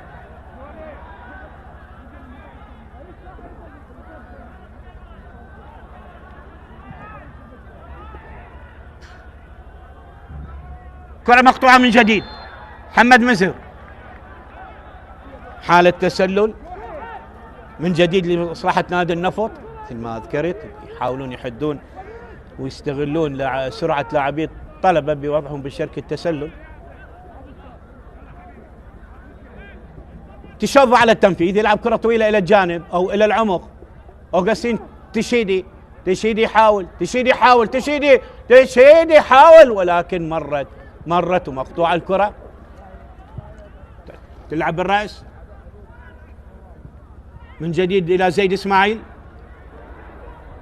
حبيب أوسلاتي. وشوف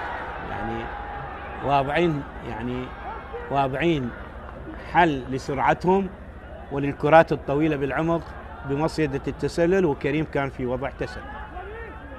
هو وقف حتى لا يقع في وضع التسلل وبالتالي الكرة طالت على زميله. مرت الكرة طويلة بالرأس من محمد عدنان سهلة إلى فهد طالب. 8 دقائق على الوقت الرسمي للمباراة. ممكن نشوف 12 دقيقة. كرة بالرأس سامهين شيدي. كرة مقطوعة سريع على ماسوفا. ماسوفا يحاول الآن. مرت إلى كرار سعد. وراية وتسلل. قاطعين عليهم الطريق بحالات التسلل. شوف ماسوفا في وضع تسلل. لما الفريق يلعب على مصيدة التسلل حاول تسدد من مسافات بعيدة. تلعب على الأطراف حتى تتخلص من وضع التسلل.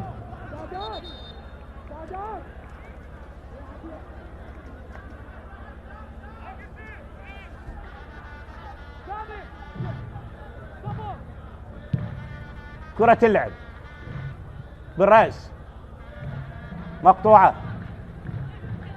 محمد سادات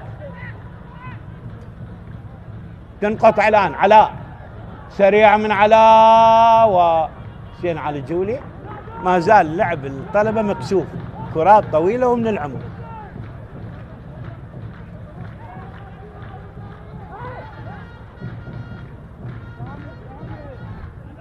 محمد علاء أوسلاتي. كريم عريبي. كريم وكرة مرتدة ودربكة ماسوفا والحكم يقول العب. الحكم يقول العب. وبالسلامة لماسوفا. وهجمة خطيرة تمر على مرمى النفط وتمر بسلام وأمان. وراح نشوف الحكم تمركزه سليم. دائما الحكم إذا تمركز 10 ياردات تمركزه سليم عن الحالة. شوف يعني هي بها تسلل. شوف راح نشوف الحالة وراح نشوف الإعادة. واللاعب شوف سيف كريم أبعد الكرة. على كل حال القرار الأول والأخير لحكم المباراة. القرار الأول والأخير لحكم المباراة هو سيد الملعب وهو سيد العارفين وهو أنطى. ولو كان هناك شيء كان غرفة الفار أوقفت المباراة واستدعت الحكم. يبدو أن الحالة طبيعية بها تسلل وأنا ذكرت أكو تسلل قبل الحالة. لحظة خلي يكمل تشكيك يلا.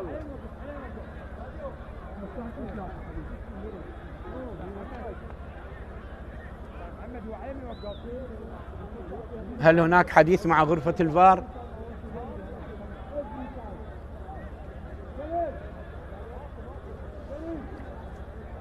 داريو فابيان راح يدخل،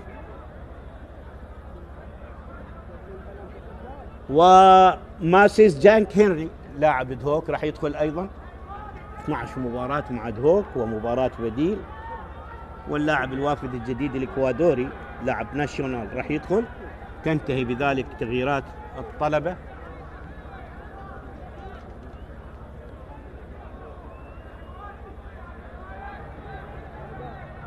اعتقد محمد مزر او زيد راح يترك الملعب.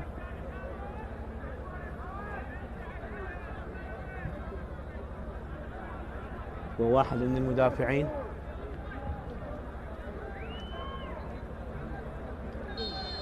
اذا ما بها شيء، ركله حره غير مباشره لمصلحه نادي النفط.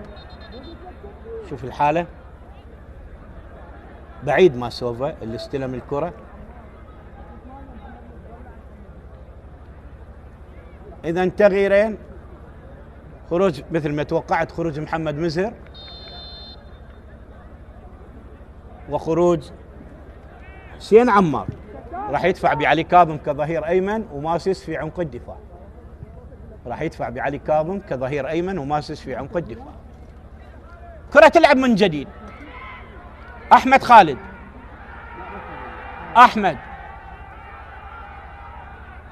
احمد يحاول وبذكاء يلعب الكرة الى رمية جانبية او ركلة مرمى لمصلحة نادي النفط. ركلة مرمى لمصلحة نادي النفط. علاء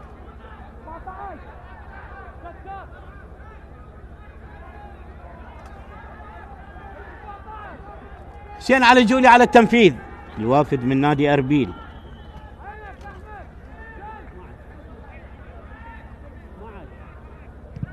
تلعب الكرة طويلة، تشيدي، عادت الكرة إلى كرار من جديد، مقطوعة، واتشوف ويعيدها إلى حارس المرمى حسين علي ثجيل.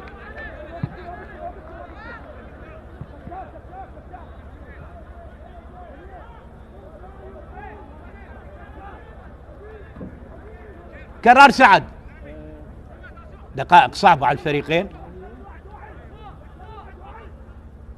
كريم عريبي، كرة تنقطع، محمد سادات يشتتها، ترتد الكرة، وليد كريم، ومرة أخرى زيد يعيد الكرة. مثل ما توقعت، دفع بعلي كاظم ظهير أيمن وماسس كقلب دفاع. ماسس، فابيو، كريم عريبي، ماسوفا، ترتد الكرة من كرار سالم إلى رمية جانبية. الفريقين بذلوا مجهود عالي. دقيقتان على الوقت الرسمي، ونشوف الوقت المحتسب بدل ضايع وتقدير الحكم. كرار، حبيب أوسلاتي، كرار آسف، ركلة حرة الآن لمصلحة نادي النفط. محمد عدنان، خطأ ضد حبيب أوسلاتي اللاعب التونسي. ركلة حرة لمصلحة النفط. كثرة الأخطاء في ملعب المباراة اليوم. كرة طويلة ملعوبة،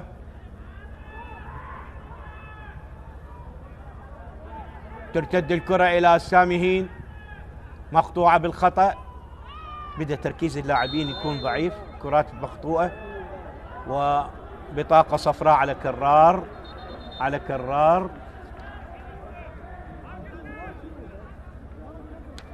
كرار سالم. رابع بطاقة صفراء في ملعب المباراة.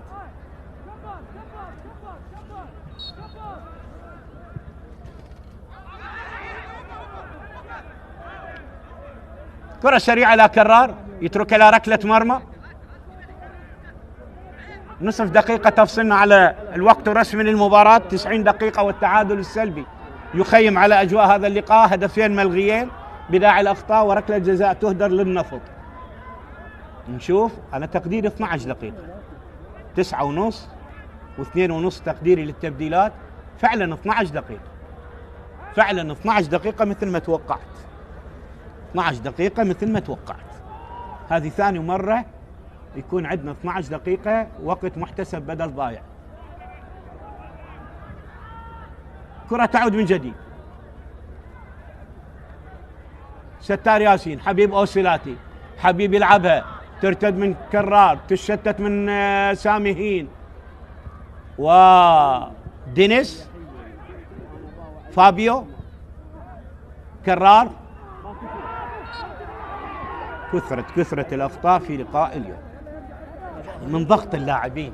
يعني الفريقين الآن في الوقت المستقطع البدل ضاع يخافون من أن يدخل عليهم هدف، واثنيناتهم أيضا متسرعين للتسجيل. ركلة حرة لمصلحة الطلبة.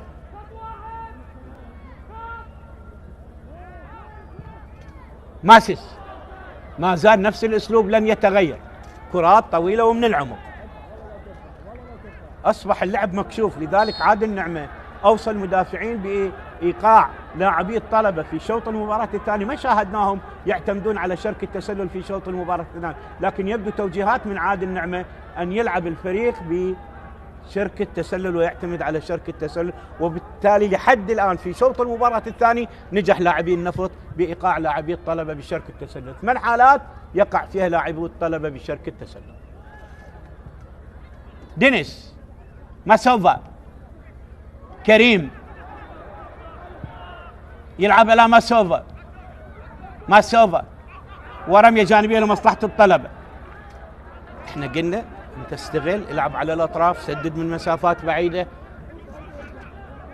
اصبح اسلوب اللعب مكشوف، كرات طويلة الى العمق. ماسس على التنفيذ، ماسس من اللاعبين اللي ينفذون رميات طويلة. ماسس على التنفيذ.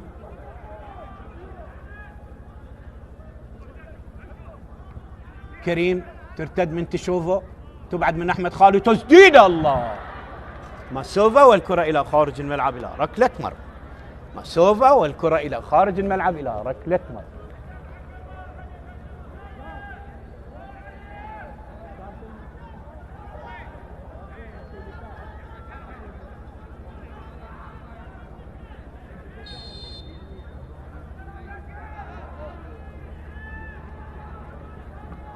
ركلة مرمى لمصلحة النفط. حسين علي جوني يلعب الكرة طويلة مقطوعة بالمنتصف. أوسلاتي، ستار، وليد كريم، وليد، سامي هين، سريعة حلوة، ستار ياسين، ستار، تسلل لمصلحة فريق نادي الطلبة. شوف أول حالة تسلل على نادي النفط. فهد طالب، كرة بالرأس، واو، فرصة كرة من منافس ما بها تسلل وضاعت على ماسوفا إلى خارج الملعب. كرة من منافس ما بها تسلل وماسوفا يهدر فرصة من جديد. كرة تعلو العارضة إلى ركلة مرمى. شوفها بالإعادة، شوف الكرة تلعب من كريم وبالرأس من منافس، وماسوفا لم يستغل الهدية والكرة تبعد إلى خارج الملعب تعلو العارض. كرة هدية من المدافع ما بها تسلل لم يستغلها ماسوفا. شوف يعني تركيز اللاعبين قل، إجهاد واضح على اللاعبين وتركيزهم قل. على كل حال ما بها ركلة جزاء.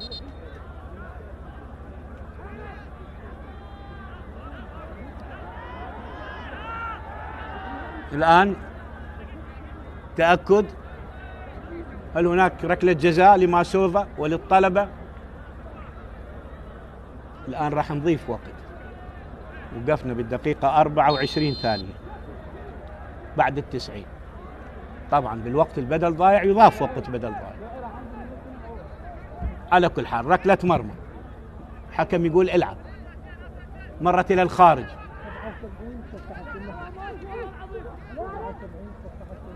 علي ماجد راح يدخل في تشكيلة النفط، لاعب وسط.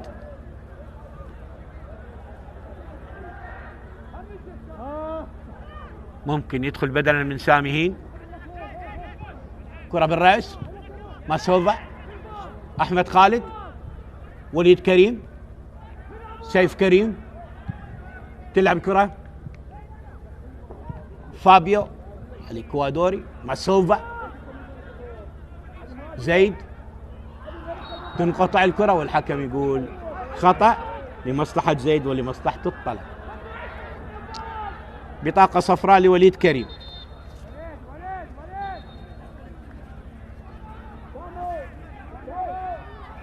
بالمناسبة وليد كريم طرد أمام الطلبة في اللقاء اللي انتهى بالتعادل الموسم الماضي. وليد كريم طرد أمام الطلبة في اللقاء اللي انتهى بالتعادل الموسم الماضي.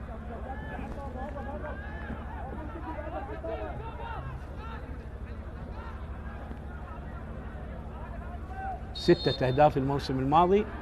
مثل ما توقعت خرج سامي هين لأن قلت فعاليته سامي هين، وبالتالي زج بلاعب شاب علي ماجد، لعب لنفط الوسط، لعب للقاسم، يدخل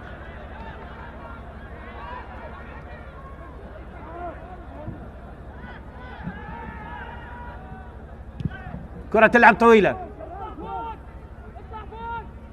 مرت الكرة، كرار سعد، كرار، الأخطاء ممنوعة من الفريقين في الوقت القاتل. تنقطع الكرة من جديد، زيد يبعد الكرة طويلة الآن، كريم ويبعدها علي ماجد إلى الخارج. كانوا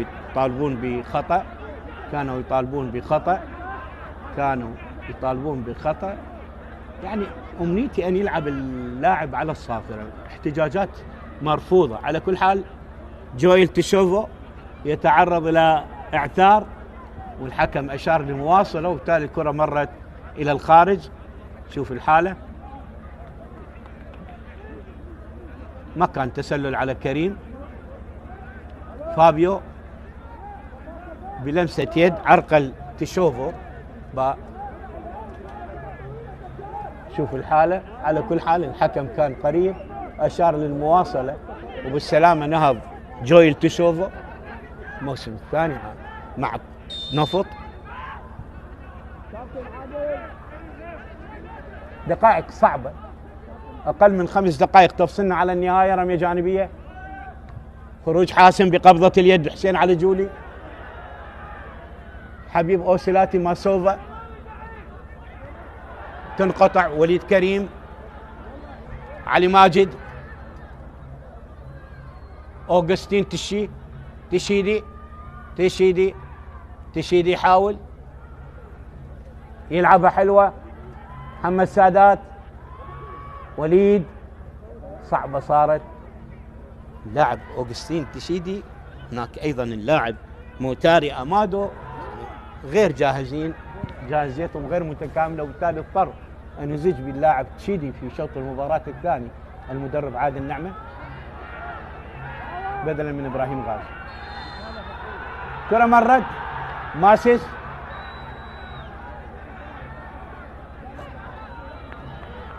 حبيب أوسلاتي. شوف الحالة، هل هناك خطأ ضد حبيب؟ دخول على سيف كريم، ركلة حرة لمصلحة نادي النفط. طلال البلوشي لا يريد أن يهدر نقاط مبكرا، خسر نقطتين أمام الزوراء في مباراة كبيرة اليوم أمام النفط، بحساباته أن يخرج بنقاطها مع هذا الجمهور المؤازر. كرة طويلة من حسين علي جولي، ماسس، كرار،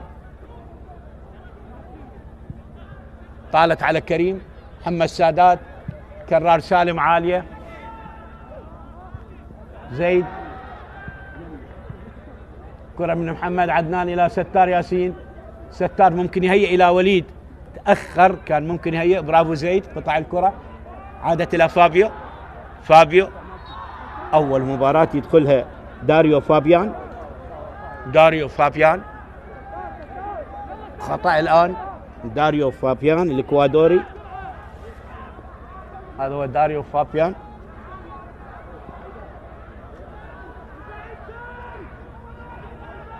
عرقل من محمد سادات، ركلة حرة للطلبة. فهد طالب طويلة الكرة، بدأوا يتراجعون بعد، يعني الوقت يعني بالحذر، فلذلك ما بدأوا يوقعون لاعبي الطلبة بشركة تسلل، يرجعون يحافظون على مرماهم. كرة تبعد من علي خالد سيدي، ماسس خطأ لمصلحة نادي الطلبة، دفع من اللاعب تشيدي. كرار كريم، محمد عدنان، محمد دقيقتين تفصلنا على نهاية المباراة والوقت المحتسب بدل ضايع. كرة طويلة إلمن لا على التعيين، أقرب إلى فهد. يبدو أن الفريقين ذاهبين للتعادل نقطة بنقطة، وكلاهما سيبقى بمركزه. الطلبة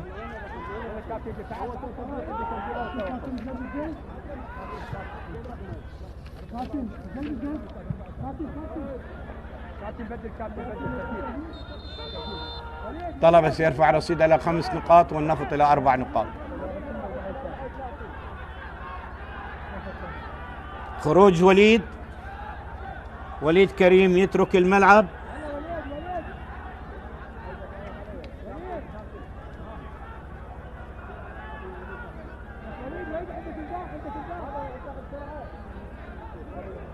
كرار رزاق مدافع راح يدخل، كرار رزاق 34 راح يدخل كمدافع، يحاول أن يحافظ على النتيجة.